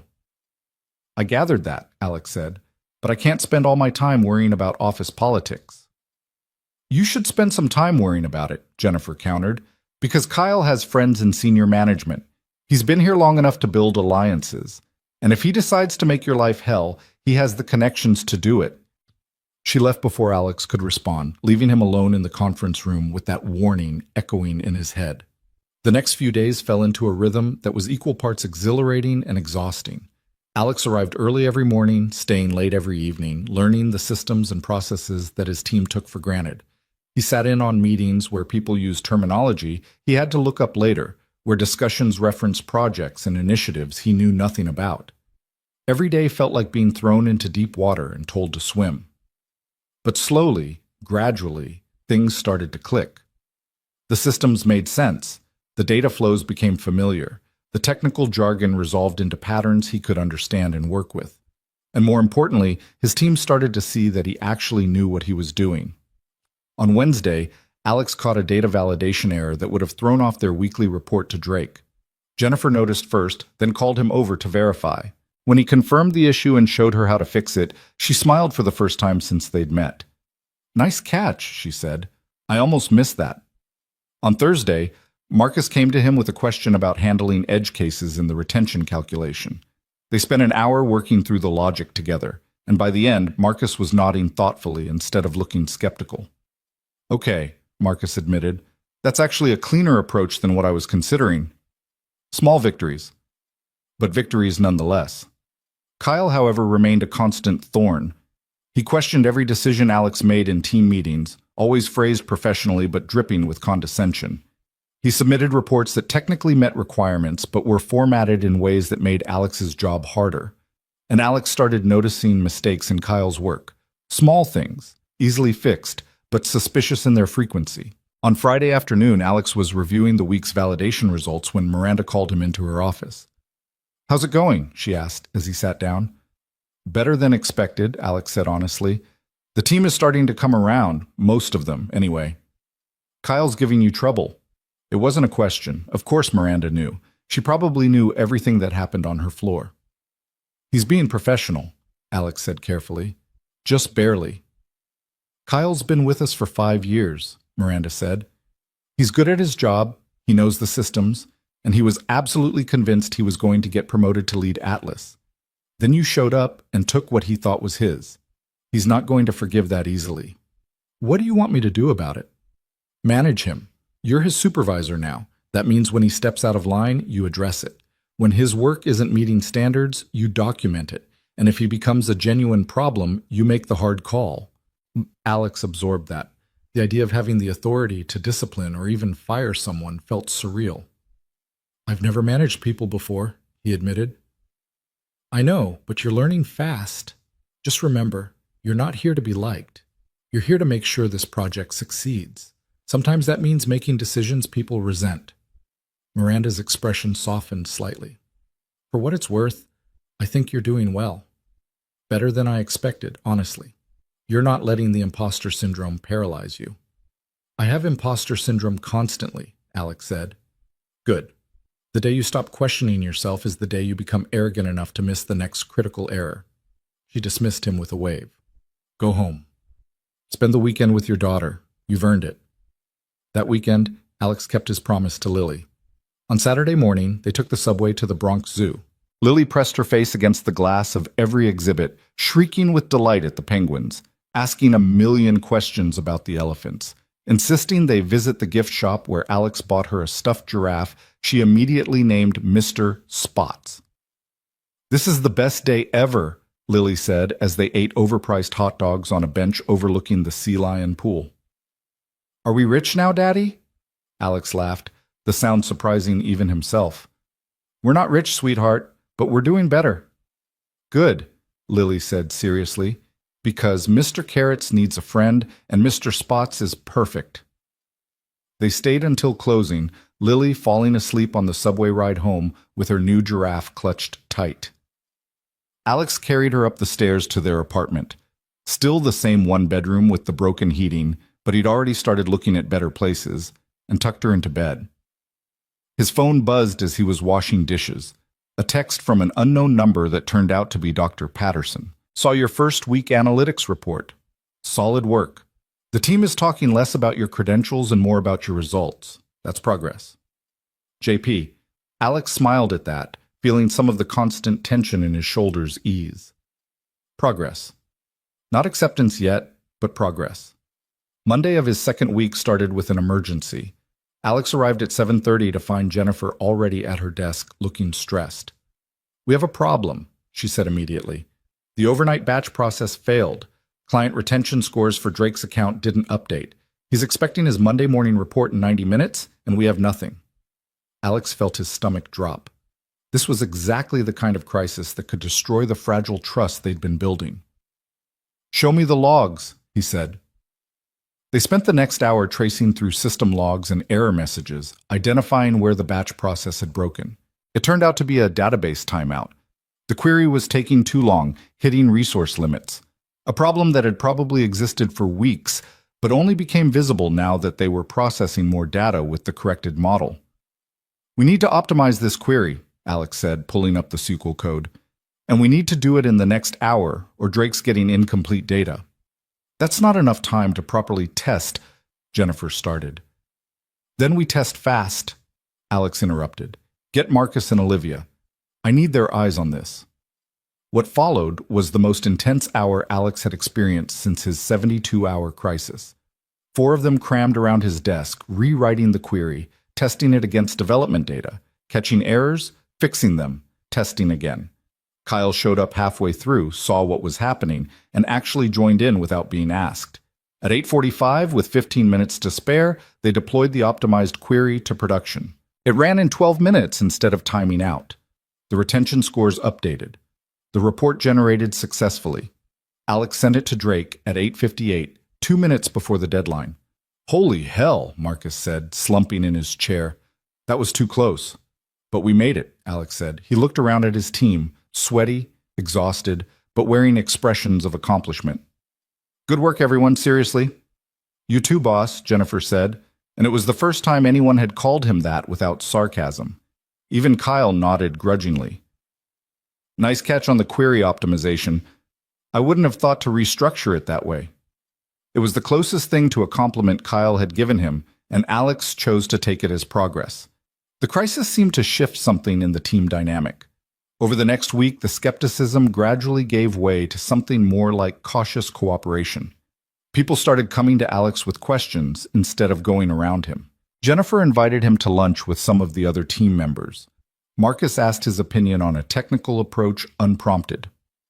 Even Olivia thawed slightly, stopping by his office one afternoon to discuss a statistical methodology question that turned into an hour-long conversation about model validation approaches. She still looked at him like a curiosity, but the clinical detachment had been replaced by something resembling professional respect. You know, she said as she was leaving, I didn't think you'd last a week. I was wrong, for what it's worth. It's worth something, Alex said. Thanks. Kyle remained the holdout, professionally civil but personally distant, contributing to the team, but never quite part of it. Alex caught him having quiet conversations with Grant several times, conversations that stopped immediately when Alex appeared. He documented the pattern, but didn't act on it yet. Pick your battles, he reminded himself. 3 weeks in, Drake requested an in-person progress review. Alex spent 2 days preparing the presentation, walking through 3 weeks of validation results, showing consistent prediction accuracy with minimal variance. The new model was performing exactly as promised. Drake arrived on a Friday afternoon with his CFO in tow, the same duo who'd nearly ended the company a month ago. But this time the atmosphere was different, less hostile, more businesslike. Walk me through it, Drake said once they were settled in the conference room. Alex presented for 45 minutes, fielding questions, explaining methodologies, showing raw data when Drake's CFO asked for it. The interrogation was thorough and sometimes harsh, but Alex held his ground. He knew this model inside and out. He'd built it himself, validated every calculation, stress-tested every assumption. When he finished, Drake was silent for a long moment, studying the final slide showing prediction accuracy trending steady at 68%. It's not 91%, Drake said finally. No, sir. But it's honest, and it's stable. You can build strategy on it. Drake turned to his CFO. Your assessment. The CFO, a thin man with gray hair who'd barely spoken during the presentation, flipped through his notes. The methodology is sound, he said. The documentation is transparent. The accuracy claims are verifiable. This is what we should have had from the beginning. He looked at Alex. Good work, Mr. Rowan. Drake nodded slowly, then stood up and extended his hand to Alex. I'm officially satisfied with the remediation, he said. The contract stays active. Weekly reports for the next quarter, then we'll move to monthly. But I want you personally reviewing every report before it comes to me. Understood? Yes, sir, Alex said, shaking his hand.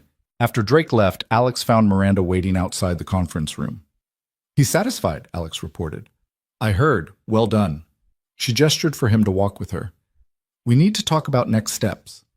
They ended up in her office, the afternoon sun streaming through the windows, painting everything gold. You've proven yourself on Atlas, Miranda said, but I don't want you stuck managing one project forever. You have broader potential, so here's what I'm proposing. Stay as Atlas lead through the end of the year. Stabilize the system, train your team to operate independently, document everything. Then in January, I want to move you into a new role. What kind of role? Director of Analytics Quality. You'd oversee all our predictive models, not just Atlas. Make sure we never have another duplication error situation. Institute proper review processes, validation frameworks, accuracy standards. Build the quality control function this company should have had from the beginning. Alex stared at her, trying to process what she was offering. Director level, overseeing multiple teams, the kind of role that typically required 10 years of experience and an impressive pedigree. That's a significant promotion, he managed. You've earned a significant promotion. And before you start with the imposter syndrome, let me remind you, you saved this company. You rebuilt a critical system in 3 days. You've managed a skeptical team and turned them into believers. Those aren't lucky breaks. That's capability. Miranda leaned back in her chair. The question is whether you want it. Because director level means longer hours, more politics, harder decisions. It means being responsible not just for your work, but for ensuring everyone else's work meets standards. It's not for everyone. Alex thought about Lily, about the promises he'd made to spend more time with her now that money wasn't so tight. He thought about the stress he'd felt over the past month, the constant pressure, the fear of making a mistake that would prove everyone right about him. Then he thought about that moment in the interview room when he'd spotted the error no one else could see, about the 72 hours of hell that had led him here, about the look on Lily's face when he'd taken her to the zoo. He'd fought too hard to get here to stop climbing now. I want it, Alex said. I'll take the role. Miranda smiled, genuine warmth breaking through her usual professional reserve. Then congratulations, Mr. Rowan. You've officially gone from rejected applicant to director track in exactly 1 month. I think that might be a company record. That evening, Alex picked up Lily from preschool and took her to their favorite cheap pizza place, the one with the red plastic booths and the jukebox that still played 80s music. Guess what? He said as they waited for their food. Daddy got more good news at work. More good news? Lily's eyes went wide. Are we super rich now? Alex laughed. Not super rich. But we're going to be okay, sweetheart. Better than okay. Can we get a house? Lily asked suddenly. With a yard? So I can have a swing set? The question hit Alex harder than it should have. A house. Something he'd stopped allowing himself to even dream about years ago. Maybe, he said carefully. Not right away, but maybe someday soon. Okay, Lily said, satisfied with that answer in the way only a 5-year-old could be. Then she grabbed a crayon and started drawing on the paper menu, humming to herself, completely secure in the knowledge that her daddy could do anything. Alex watched her draw. Another superhero picture, another version of Daddy with a cape, and felt something settle in his chest. Not the absence of fear, because he was still terrified of screwing this up, but a quiet confidence that whatever came next, he could handle it. He'd survived rejection and sabotage and 72 hours of impossible deadlines. He'd proven himself to Drake, to Miranda, to a team that had every reason to want him gone. He'd gone from warehouse worker to director track in 4 weeks. The past month had been the hardest of his life, and also the best. His phone buzzed, A text from Jennifer. Team drinks tomorrow night to celebrate the Drake approval. You coming? Alex hesitated for only a moment before responding, I'll be there, because that's what directors did. They showed up. They were part of the team, even when it was uncomfortable. They earned respect not just through competence, but through presence.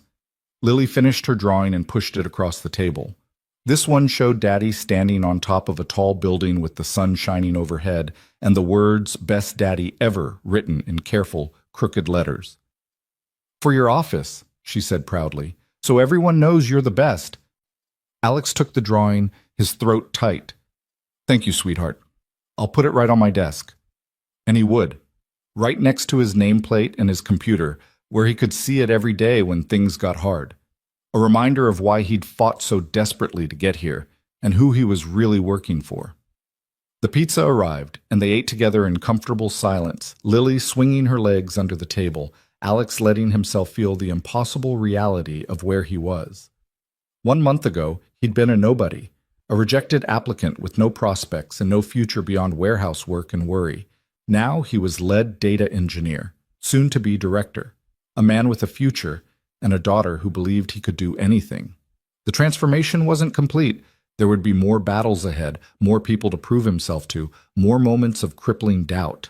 But for tonight, in this cheap pizza place with his daughter drawing superhero pictures, Alex Rowan allowed himself to believe he'd actually made it. And that maybe, just maybe, he deserved to be here after all. The team drinks turned out to be at an upscale bar 3 blocks from the office. The kind of place with exposed brick walls and craft cocktails that cost more than Alex used to spend on groceries for a week.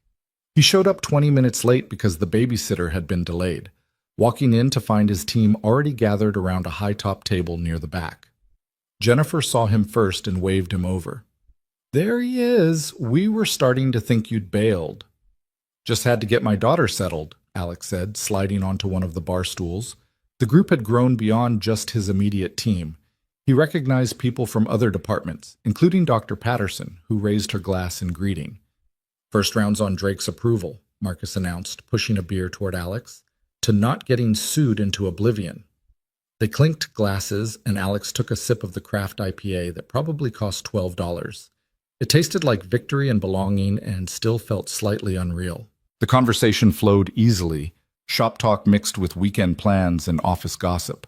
Alex found himself relaxing in a way he hadn't since starting at Cole & Stratton, the constant vigilance finally easing. These people weren't looking for reasons to doubt him anymore. They were just colleagues, sharing drinks after a hard month. Kyle showed up 40 minutes in, his arrival changing the atmosphere subtly. He ordered a whiskey neat and positioned himself at the edge of the group, participating but separate. Alex caught him watching with an expression that was hard to read. Not hostile exactly, but not friendly either. So what's next for Project Atlas? One of the other engineers asked Alex. Drake's satisfied, the model's stable. Do we just maintain it now? Pretty much, Alex said. Continue validation testing. Optimize performance where we can, but the heavy lifting is done. Miranda wants us to start documenting the rebuild process so we can apply the same methodology to other systems.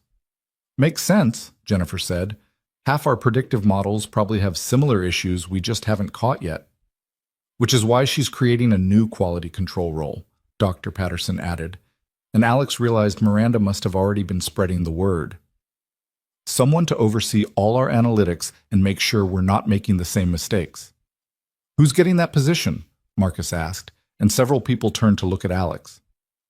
It's not official yet, Alex said carefully, not wanting to announce something that might still fall through. But it's you, right? Jennifer pressed. I mean, it would be insane if it wasn't you. Before Alex could answer, Kyle spoke up from his position at the edge of the group. It's a director-level role, he said quietly, overseeing multiple teams. That's a big jump for someone who's been here a month. The table went quiet. Alex felt everyone's eyes shifting between him and Kyle, the tension suddenly thick enough to cut. You're right, Alex said evenly.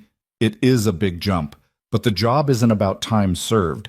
It's about making sure we never put out flawed analytics again, and I'm the one who caught the flaw everyone else missed. Once, Kyle said, his voice harder now, you caught one error. That doesn't make you qualified to oversee the entire analytics division. Kyle, Jennifer started, but Alex held up a hand. No, it's fair, he said, setting down his beer and turning to face Kyle directly. You want to say what you've been thinking for a month?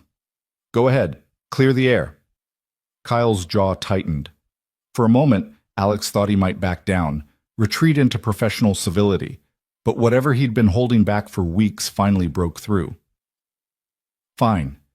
You want honesty? I've been here 5 years, 5 years of working nights and weekends, of publishing papers, of building my reputation. I was supposed to lead Atlas. Everyone knew it.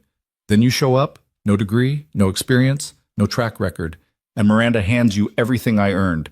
And now you're getting promoted again? To a role I've been working toward for years?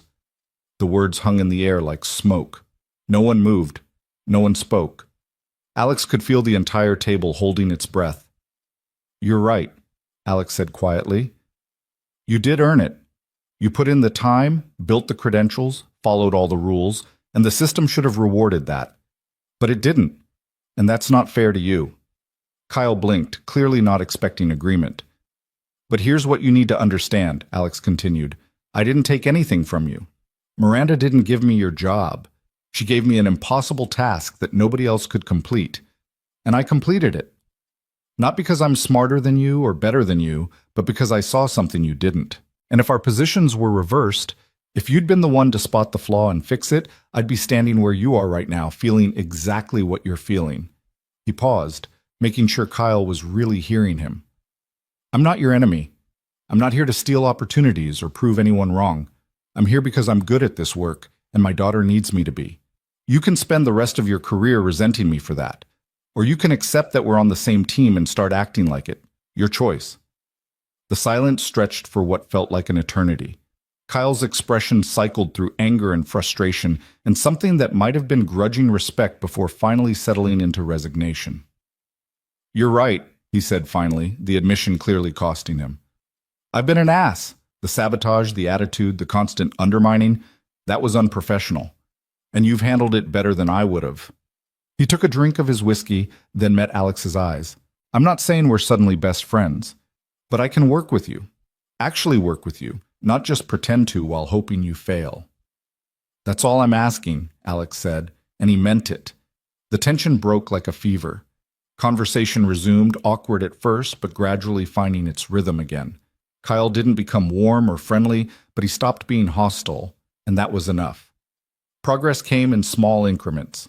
An hour later, as people started drifting away to catch trains or meet other obligations, Dr. Patterson pulled Alex aside. That was well handled, she said, with Kyle. A lot of people would have gotten defensive or made it worse. I've had a lot of practice de-escalating hostile situations, Alex said. Warehouse work teaches you that. Plus, I understood where he was coming from.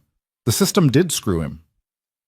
The system screws everyone eventually, Dr. Patterson said. Some people just get screwed in different ways, but you're changing that system now, that director role. You'll have real influence over how this company operates. Use it well. She left with a wave, and Alex found himself alone at the bar, nursing the last of his beer and thinking about her words. Changing the system.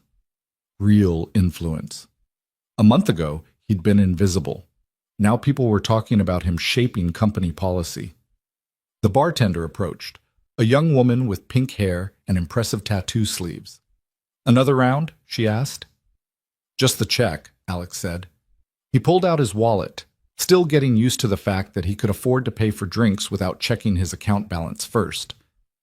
The walk to the subway took him past the Cole and Stratton building, lit up against the night sky like a monument.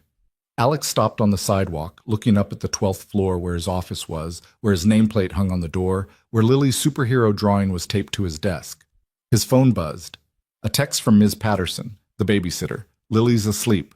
She asked me to tell you that she's proud of you. Her words, not mine. This kid of yours is something special. Alex smiled at that, his eyes burning slightly. Yeah, she was special. And she was the reason for all of this. Every brutal hour of the past month, every moment of doubt and fear and desperate determination. He'd done it for her. To give her a life where she didn't have to worry about whether they could afford new shoes, where her dreams weren't limited by their bank account. He made it home by 11, paid Ms. Patterson double the usual rate, because he could afford to now, and slipped quietly into Lily's room. She was curled up in her small bed, Mr. Carrots on one side and the new Mr. Spots giraffe on the other, her face peaceful in sleep. Alex knelt beside her bed, brushing hair from her forehead. "We made it, sweetheart," he whispered. "We actually made it." She didn't wake up, just sighed contentedly and burrowed deeper into her blankets. Alex stayed there for another minute, watching her breathe, before finally forcing himself to get up and go to bed. The next few months blurred together in a pattern of steady progress and incremental victories. Alex continued leading the Atlas team through the end of the year, documenting processes and training team members to operate independently. The relationship with Kyle never became warm, but it became workable. Professional respect, if not friendship. In November, Miranda made his promotion official. Director of Analytics Quality, effective January 1st. The announcement came with a salary bump to $145,000, an actual office with windows that showed the city instead of a ventilation shaft, and the kind of business cards that felt substantial in his hand. Alex stood in his new office on his first day as director, looking out over Manhattan as the morning sun painted everything gold. The view reminded him of that moment 4 months ago when he'd been standing in an interview room being rejected, when his entire future had been measured in how many more years he could survive at the warehouse. Now he had a team of 8 people reporting to him. He had authority over quality standards for every predictive model Cole & Stratton built. He had a voice in strategy meetings where decisions worth millions of dollars were made. The imposter syndrome still hit him sometimes, usually late at night when he was alone with his thoughts. The voice that whispered he didn't belong here, that his lack of credentials would eventually catch up with him, that someone would figure out he was just pretending to know what he was doing. But those moments were getting rarer, because every day brought more evidence that he did belong here, that his insights were valuable, his judgment sound, his leadership effective. He wasn't pretending anymore. He was just doing the work. In February, Samuel Drake requested a meeting, not to review Atlas metrics, but to discuss expanding the partnership. He wanted Cole & Stratton to build predictive models for 3 other divisions of his company, and he wanted Alex personally overseeing the quality control. "I trust your work," Drake said bluntly during the pitch meeting. "You told me the truth when it would have been easier to lie. You fixed a mess that could have destroyed both our companies. That kind of integrity is rare. I want more of it." The expanded contract was worth $42 million over 3 years. Miranda nearly cried during the signing, though she'd deny it if anyone asked. Grant and Harris, who'd once tried to sabotage Alex, now treated him with wary respect. Even Olivia had become something resembling a friend, occasionally stopping by his office to debate statistical methodologies over coffee. By March, Alex and Lily had moved into a 2-bedroom apartment in a better neighborhood. Nothing fancy, but the heating worked, the neighbors were quiet, and Lily had her own room for the first time in her life. She'd helped pick out the paint color, purple, her favorite, and Alex had spent a weekend building her a bookshelf for the growing collection of books they could finally afford. "Daddy, is this really ours?" Lily had asked on moving day, spinning in circles in her new room. "We get to stay here?" "We get to stay here," Alex confirmed, his throat tight. "Forever?" "As long as we want, sweetheart." She'd hugged him so hard his ribs hurt, and Alex had decided that feeling was worth every brutal hour of the past 6 months. One Saturday in April, Alex took Lily to the park near their new apartment. The playground was nicer than the ones they'd used before. Newer equipment, softer ground cover, the kind of place where families came on purpose rather than out of necessity. Lily was on the swings when Alex heard a familiar voice. "Mr. Rowan, is that you?" He turned to find Dr. Patterson approaching with a small boy in tow, presumably her son. "Dr. Patterson," Alex said warmly, "what are you doing in this neighborhood?" "I live 2 blocks away. Have for years. You're the newcomer here." She smiled. "Nice area. Significantly upgraded from where you mentioned living before." "Significantly," Alex agreed, watching Lily pump her legs to swing higher. "Better schools, too. That was the main factor." They stood in comfortable silence for a moment, watching their kids play. Then Dr. Patterson spoke quietly. I heard you implemented new validation protocols across all our predictive models. 3 errors caught in the past month that would have made it to clients under the old system. 4, actually, Alex corrected. The 4th was minor, but still wrong. We fixed it before deployment. See, that's the difference. Under the old system, minor errors got ignored because fixing them was inconvenient. Now they get fixed because they're wrong. That cultural shift, that's your doing. Alex shrugged, uncomfortable with the praise. Just doing the job. No, you're changing how we do the job.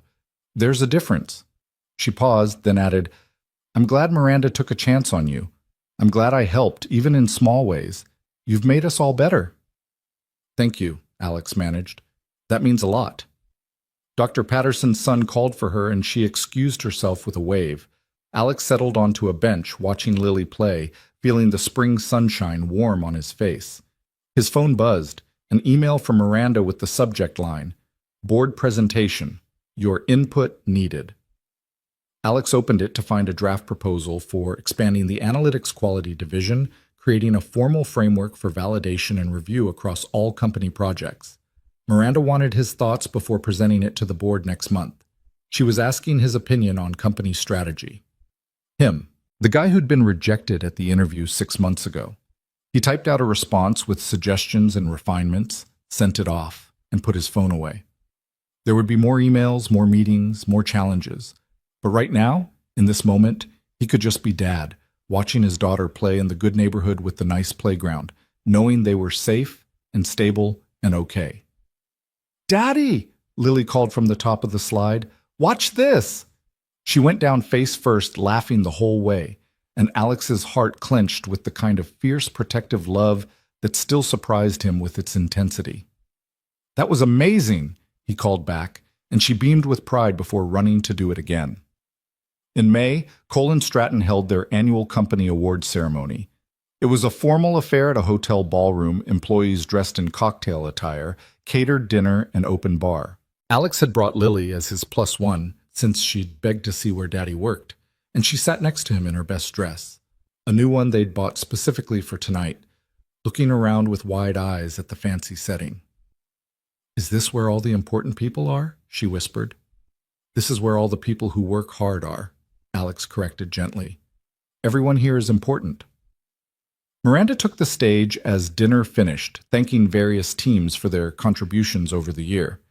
Alex was only half listening, helping Lily with her dessert, when he heard his name. And finally, I want to recognize someone who joined us in an unconventional way. Alex Rowan came to us 6 months ago for an interview we were planning to reject. Instead, he saved our company. He rebuilt a critical system in 72 hours under conditions that would have broken most people. He's since implemented quality standards that have prevented millions in potential losses. Alex, come up here. Alex froze, his spoon halfway to his mouth. Around him, people were applauding. Lily was bouncing in her seat with excitement. Go, Daddy, go! He made his way to the stage on legs that felt unsteady, accepting a crystal award from Miranda that was engraved with his name and the words, Excellence in Analytics. Say something, Miranda murmured, stepping back from the microphone. Alex looked out at the room full of people. His colleagues now, his team, the company he'd saved and that had saved him in return. He spotted Jennifer and Marcus at a table near the front, both grinning, Dr. Patterson giving him a thumbs up. Even Kyle sitting in the back, nodding with what looked like genuine respect. 6 months ago, Alex said, his voice carrying through the microphone, I was a single dad working night shifts at a warehouse, applying to jobs that never called back. I came here desperate and terrified and convinced I'd be rejected like always. And I was rejected, until the universe gave me a chance to prove that credentials don't define capability. He paused, finding Lily in the crowd. She was standing on her chair now, waving at him. I want to thank Miranda for seeing past what I lacked and focusing on what I could do. I want to thank my team for eventually accepting a leader they had every reason to resent. But mostly, I want to thank my daughter Lily, who believed I was a hero even when I was nobody. She's why I fought so hard. She's why I'm here. The applause when he finished was genuine and sustained. Alex made his way back to his seat, where Lily launched herself at him in a hug that nearly knocked him over. "You won," she said gleefully. "I knew you would." "I didn't win, sweetheart. This isn't a competition." "Yes, it is," Lily said with 5-year-old certainty. "And you won. You're the best." Alex hugged her tight, the crystal award awkward between them, and decided maybe she was right.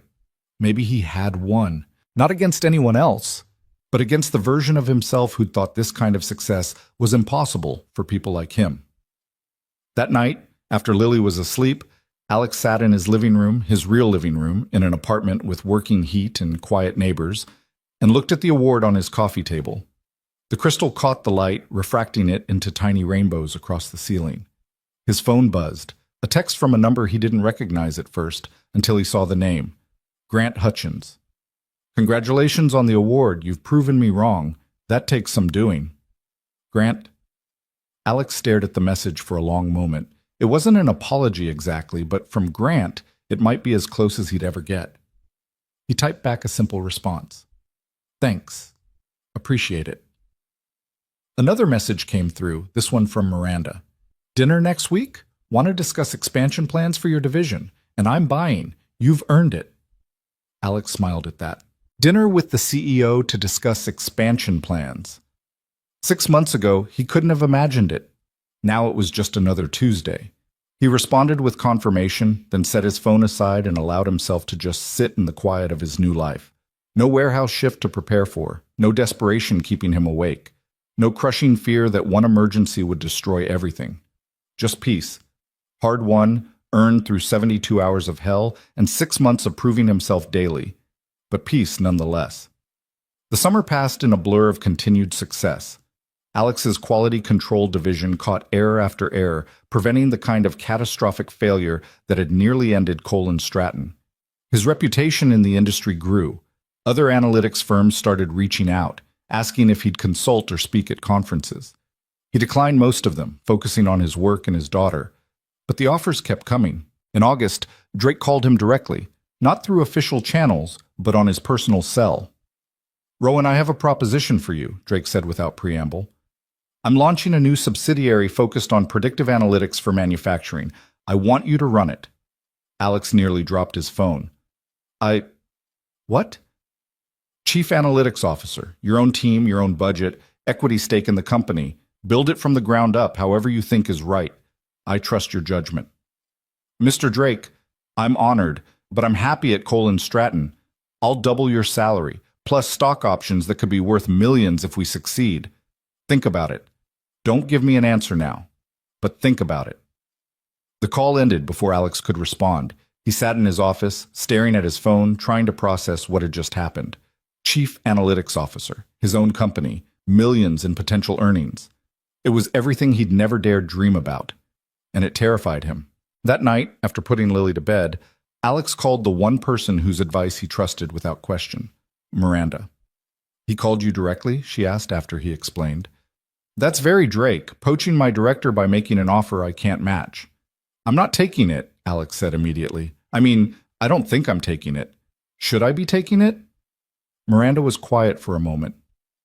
"That's not a question I can answer for you, but I'll tell you this. 6 months ago, you were afraid you weren't qualified to be a junior analyst. Now you're being offered a C-suite position at a startup. That should tell you something about how far you've come. Or how good Drake is at sales pitches." "Alex?" Her voice was firm. "Stop underselling yourself. You've earned every opportunity that's come your way. If you want to take Drake's offer, I'll be disappointed, but I'll understand. If you want to stay here, I'll be thrilled, and we'll talk about expanding your role even further. But either way, stop acting like you don't deserve good things. You do." After they hung up, Alex sat in the dark of his living room for a long time, thinking. The offer was incredible, life-changing money. The chance to build something from nothing, the way Miranda had built Cole & Stratton.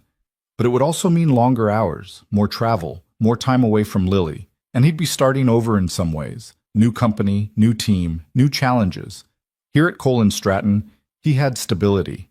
He had a team that respected him, a role he understood, a company that had given him a chance when no one else would. In the end, the decision came down to one simple question. What kind of life did he want for Lily? The next morning, Alex called Drake back. I appreciate the offer, Mr. Drake, more than I can express, but I'm going to stay at Cole & Stratton. They took a chance on me when I was nobody. I owe them loyalty. There was a pause on the line. Then Drake laughed, genuinely amused. Loyalty. In this business, that's rare. All right, Rowan. I respect your decision, but the offer stands if you ever change your mind. You're going to do great things. I just won't be the one benefiting from them. After that call, Alex went straight to Miranda's office. I'm staying, he told her. I know. Drake called me after you turned him down. He was actually impressed that you chose loyalty over money. She smiled. So let's talk about making sure you don't regret that choice. How do you feel about senior director? Broader scope? Another salary bump? More influence over company strategy? By the time Alex left her office an hour later, he had a new title, $160,000 in annual salary and a seat in strategic planning meetings. He also had something more valuable, confirmation that choosing stability and loyalty over flashy opportunities had been the right call. September brought Lily's first day of first grade. Alex took the morning off to walk her to school, watching her skip ahead with her new backpack, one she'd picked out herself, no longer limited to whatever the donation bin offered. Are you nervous? He asked as they approached the school building. Nope, Lily said confidently. I'm excited. Mrs. Chen says first grade is when real learning happens. You've been doing real learning since you were born, sweetheart. I know, but now it's official real learning. She stopped at the school steps and turned back to him. Daddy, you have to go to work now. I can walk you to your classroom. I'm a big kid now. I can walk myself. But she hugged him tight first, her small arms around his waist. Love you, Daddy. Have a good day at your important job. Love you too, sweetheart. Have a good day at your important school. He watched her walk into the building, her new backpack almost as big as she was, her confidence unshakable. And he realized that this, giving her the security to be confident, to not worry about money or stability, was what everything had been for. The fall continued with steady success. Alex's division prevented 19 separate errors from reaching clients, saved the company an estimated $12 million in potential losses, and established quality standards that became industry benchmarks. He was invited to speak at 3 conferences, published an article in a major analytics journal, and started getting recognized at industry events. You're becoming famous, Jennifer teased after one conference where people kept approaching him for advice. I'm becoming visible, Alex corrected. There's a difference. Is there, though? Because I'm pretty sure you just turned down 2 job offers during lunch. 3, actually, but I like where I am. And he did. The imposter syndrome still surfaced occasionally, but it was manageable now. He'd proven himself too many times to doubt his capabilities. He belonged here. He'd earned his place. In November, Alex took Lily on a trip, their first real vacation. 5 days at Disney World, staying at a resort hotel with a pool and room service and tickets to every park. It cost more than he used to make in 3 months. But watching Lily meet Mickey Mouse, ride Space Mountain 5 times in a row, and eat ice cream for breakfast because vacation rules were different, that was worth every penny. This is the best week of my whole life, Lily announced on their last night, sitting on the balcony watching the fireworks explode over Cinderella's castle. Mine too, sweetheart, Alex said, and meant it. They flew home to New York in early December, Lily clutching a stuffed Minnie Mouse and talking non-stop about everything they'd seen. Alex listened to her chatter with a contentment he'd never felt before. This was what success looked like. Not awards or titles or salary numbers, but the ability to give his daughter experiences she'd remember forever. The Monday after they returned, Miranda called Alex into her office. We need to talk about your future here, she said, gesturing for him to sit. Alex felt a flutter of anxiety. Is something wrong? The opposite. The board is extremely impressed with your work. Your division has become the gold standard for quality control in our industry, so they've asked me to propose something.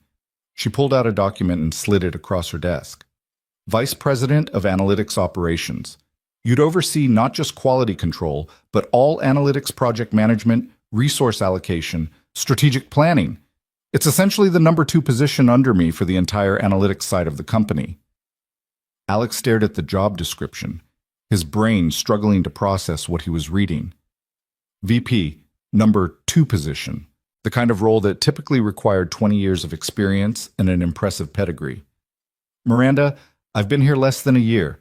11 months, she corrected, in which you've saved the company, rebuilt a critical system, implemented quality standards that prevented millions in losses, built a reputation that has clients specifically requesting you by name, and turned down multiple job offers to stay loyal to us. You've earned this, Alex. Stop acting like you haven't. Can I think about it? Alex asked, his voice barely above a whisper. You have until January to decide. The promotion would be effective February 1st. But Alex? She leaned forward. I hope you say yes.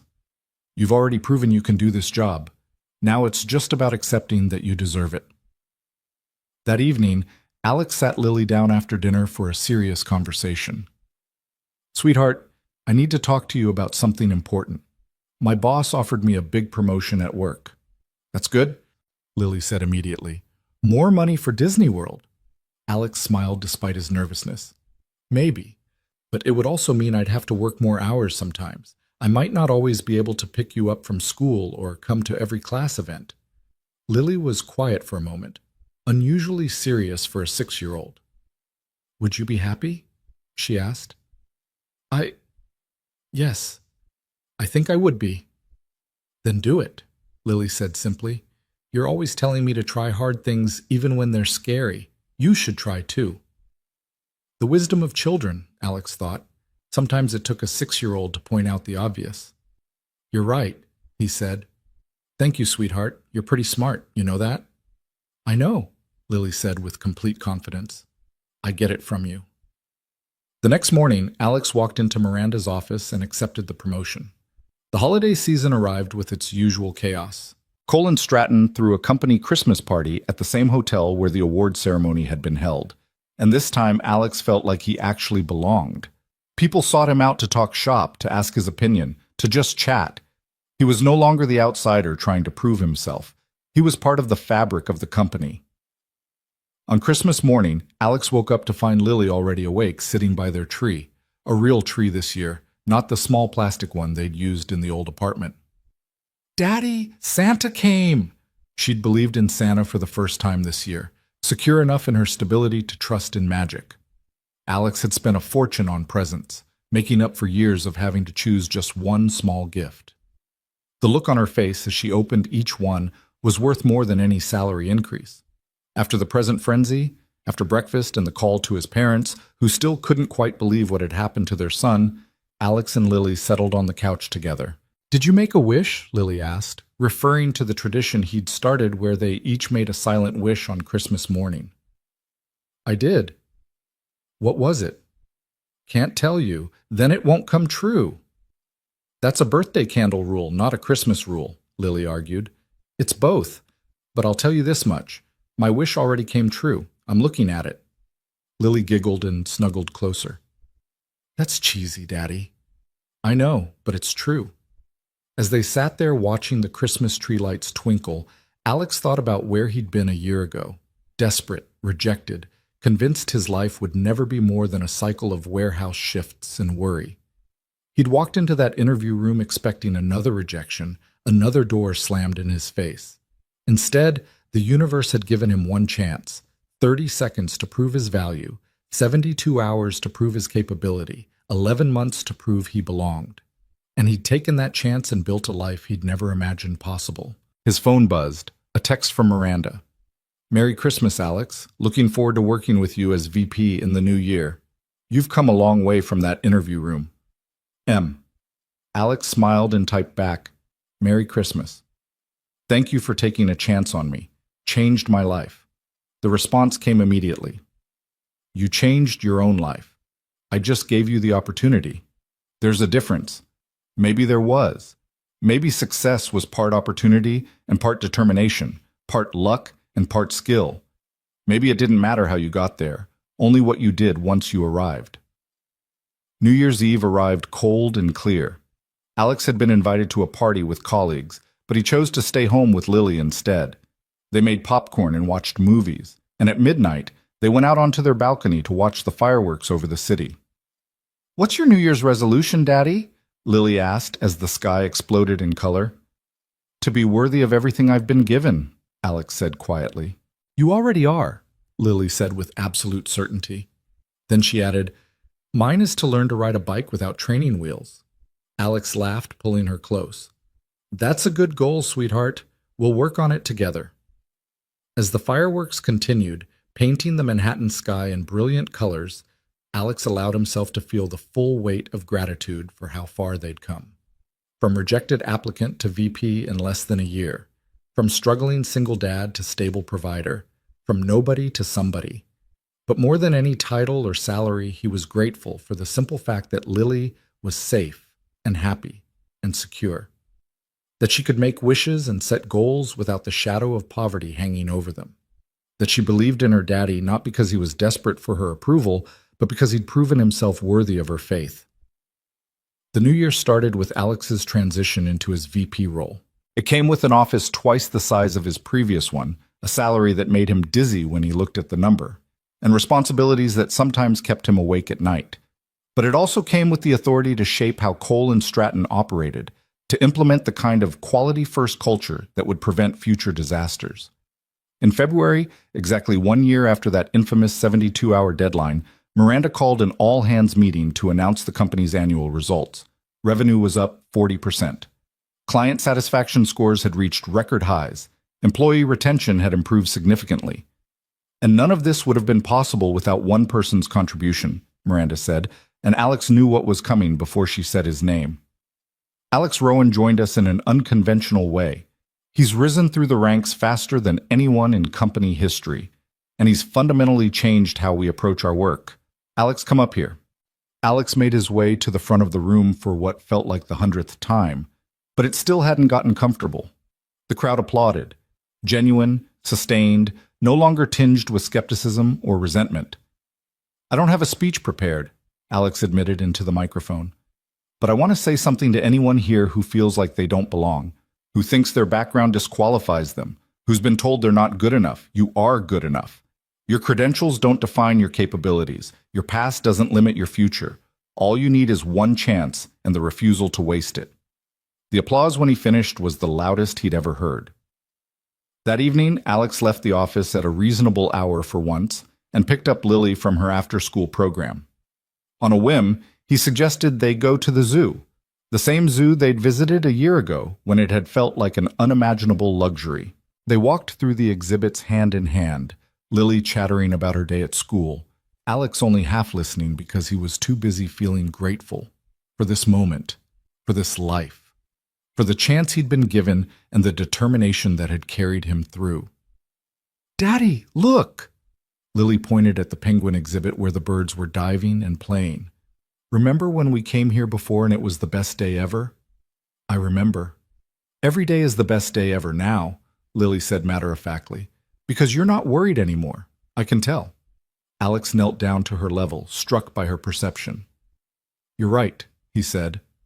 "I'm not worried anymore. We're okay now. We're more than okay." "I know," Lily said, hugging him. "We're awesome." They stayed at the zoo until closing, then went to a nice restaurant for dinner. Not the cheap pizza place they used to frequent, but a real restaurant with cloth napkins and a children's menu that didn't just have chicken fingers. Lily ordered pasta and ate like a proper lady, using her napkin and saying please and thank you to the waiter. After dinner, as they walked home through the cooling evening air, Lily looked up at the sky and said, "The stars are pretty tonight." "They are," Alex agreed, though the light pollution of Manhattan made only the brightest visible. "Do you think the stars know how hard you work to get the good job?" Alex smiled at the question, so perfectly innocent and profound in the way only children could manage. "I don't know, sweetheart, but I know you know. And that's what matters." They made it home, and Alex helped Lily with her homework, first-grade math that was actually pretty challenging, then read her 3 bedtime stories instead of the usual one, because why not? They had time now. After she fell asleep, Alex stood in her doorway watching her breathe, Mr. Carrots and Mr. Spots arranged carefully on either side of her pillow. This was what success looked like in its purest form, not awards or titles or salary increases, but the peace of knowing his daughter was safe and loved and could dream without fear. His phone buzzed one last time, An email from Samuel Drake with the subject line, "Congratulations." Alex opened it to find a simple message. "Heard about your VP promotion. Well deserved. You took a company that was failing me and turned it into one I trust completely. That's leadership. Proud to work with you. SD." Alex read the message 3 times, then set his phone aside and allowed himself a moment of pure, unfiltered pride. He'd done it. Against every odd, despite every obstacle, through doubt and sabotage and his own crushing imposter syndrome. He'd done it. The rejected applicant had become vice president. The warehouse worker had become a leader. The struggling single dad had become someone his daughter could be proud of. More than a year had passed since that interview room rejection, since the moment when his life had balanced on a knife's edge between failure and opportunity. A year of proving himself daily, of fighting for every inch of respect, of refusing to accept that his background defined his limits. Now, standing in his daughter's doorway in their safe apartment in the good neighborhood, Alex Rowan understood something fundamental. Potential wasn't granted by degrees or pedigree. It was proven in moments when the world expected you to fail and you succeeded anyway. He'd been nobody. He'd become somebody. And most importantly, he'd shown his daughter that transformation was possible. That was worth more than any salary, any title, any measure of success the world could offer. Alex turned off the light, closed Lily's door gently, and walked to his own room. Tomorrow would bring new challenges, new responsibilities, new opportunities to prove himself. But tonight, he could rest in the knowledge that he and Lily were stepping into a future they deserved. The impossible had become possible. The dream had become reality. And somewhere in the cosmos, maybe the stars really did know how hard he'd worked. But whether they knew or not didn't matter, because Alex Rowan knew, and Lily knew. And that was enough.